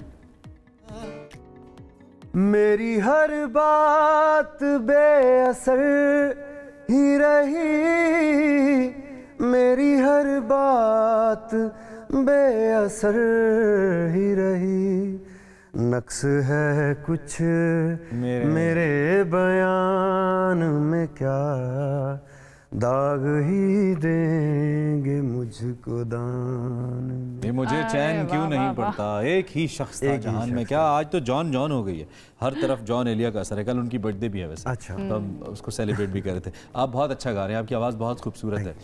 नए प्रोजेक्ट कुछ काम हो रहा है, कुछ नया करने जा रहे हैं? हाँ बिल्कुल, हम टीवी के भी चल रहे हैं, एयरवाई के भी चल रहे हैं। अच्छा, कुछ नया आ रहा है? ब्रेक हो सकता है? हाँ बिल्कुल, हमें सुना सकते हैं यहाँ पे कुछ ऐसा? हाँ जरूर सुना, वक्त से पहले सुनाइए, एक्सक्लूसिव हो जाएगा। दर्दां दी मारी जग तो मैं हारी, बस इश्क मेरा तू तेरी सारी दी सारी, जग तो लुका ले सीने ला ले, मंगती मैं तेरी मैनू अपना बना ले, ओ रांझना मैं कल्ली होई, मैं झल्ली होई तेरे बिना। This is going to be the next big hit. ये हम टीवी का कोई ड्रामा आ रहा है उसका? हम टीवी का भी आ रहा है। वाह, दैट्स प्रीटी कूल। मेरा अपना भी कल या आज रिलीज हो रहा है गाना, तो वो मैंने जो फर्स्ट सॉन्ग रिलीज, अभी थोड़ा सा आपके गले को रेस्ट देंगे। हमने बैक टू बैक 3 गाने गवा लिए। कौन गाता है सुबह सुबह इतना? आई एम सॉरी, हमने मजा इतना आ रहा था, हमने कहा चले जाने, लेकिन हमने सुनना है ना उनको, तो हम सुन लेते हैं। अच्छा, एक गाना है हमारे पास, रात के नाम से एक गाना है, वो सुनते हैं। बड़ी जबरदस्त मेलोडी है इसकी भी। अर्शमान, इसकी वीडियो नहीं की? इसकी वीडियो भी की थी हमने। इसकी वीडियो की थी? हाँ, लेकिन पहले हमने ऑडियो रिलीज कर दिया था। ओके। और उसके हमने तकरीबन 2 साल बाद उसका म्यूजिक वीडियो किया, क्योंकि मुझे लगता था ये गाना जो है इसका मैं बहुत बड़ा म्यूजिक वीडियो, लेकिन मैं कर नहीं पाया था। लेकिन हमने मतलब बहुत अच्छा शूट किया था। कुछ गाने होते हैं ना दिल के बड़े करीब होते हैं, और डिजर्व भी करता था। इसकी मेलोडी बहुत अच्छी है। अभी इसका सेकंड पार्ट आ रहा है। आपकी म्यूजिक की अच्छी बात ये है, गा तो आप अच्छा रही हैं, लेकिन आपका जो शायरी का या लिरिकल जो आपकी चॉइस है ना, वो बहुत ज़बरदस्त है। बिल्कुल, और वो बड़ी सॉलिड है, वो कॉम्प्लीमेंट करती है फिर जो मेलोडीज आप बना रहे हैं। इतना आसान तो नहीं होता ये सफ़र। हमें तो एक आर्टिस्ट पहुंचता है, अच्छा यार ओएसटी गा दिया, सामने आ गया। आई नो कितना मुश्किल होता है, फाइनेंसेस बड़े मुश्किल होते हैं, अच्छी साउंड ही नहीं बनती, अच्छा गाना ही नहीं बनता कि वो लोगों को पसंद आए। आपकी ये जर्नी कितनी टफ रही, या इजी था? कोई ब्रेक मिल गया? इजी नहीं था, क्योंकि मैं मुल्तान से एक आगे शहर है मुजफ्फरगढ़। अच्छा। तो मैं वहाँ से हूँ, और वहाँ पर मतलब आपको कुछ नहीं मिलता, मतलब ना म्यूज़िक के बारे में कुछ भी नहीं होता, स्टूडियो तो है ही नहीं, और पता नहीं है गाना होगा कैसे। हाँ, मुझे तो पता ही नहीं था कि गाना रिकॉर्ड कैसे होता है।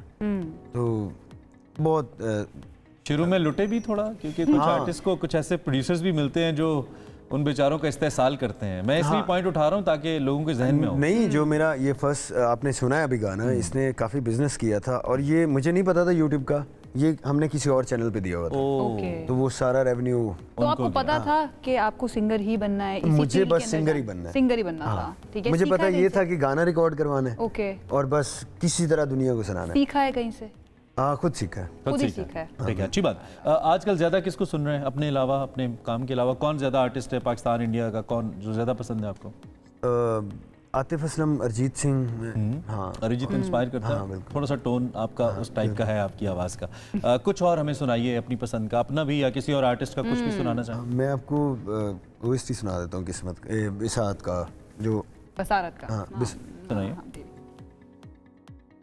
अखियां दा मुहल्ला तेरे लई सजावा, हत्थां ते मेहंदी तेरे नां दी लावा, तेरा दीदार बनिया मेरी मजबूरी वे, किवें तैनू समझावा किन्ना तू जरूरी वे, तेरा दीदार बनिया मेरी मजबूरी वे, कि मैं तैनू समझावा किन्ना तू जरूरी वे, अखियां नू रहन दे अखियां दे कोल कोल, चन पर देसिया बोल भावे ना बोल। ये शिल्पा राव ने आपकी बात कहा है ना? शिल्पा राव ने भी गाया ना। चोरी बहुत करते हैं इंडियंस हमारे गाने और क्रेडिट भी नहीं देते हमें, पूरा फुल फ्लेज गाना बना दिया। अच्छा, तो जब एक प्लेबैक सिंगर तो गाना बनाता है या गाता है तो उसको पहले बताया जाता है भाई गाना वरुण धवन पे शूट होगा, शान पे शूट होगा,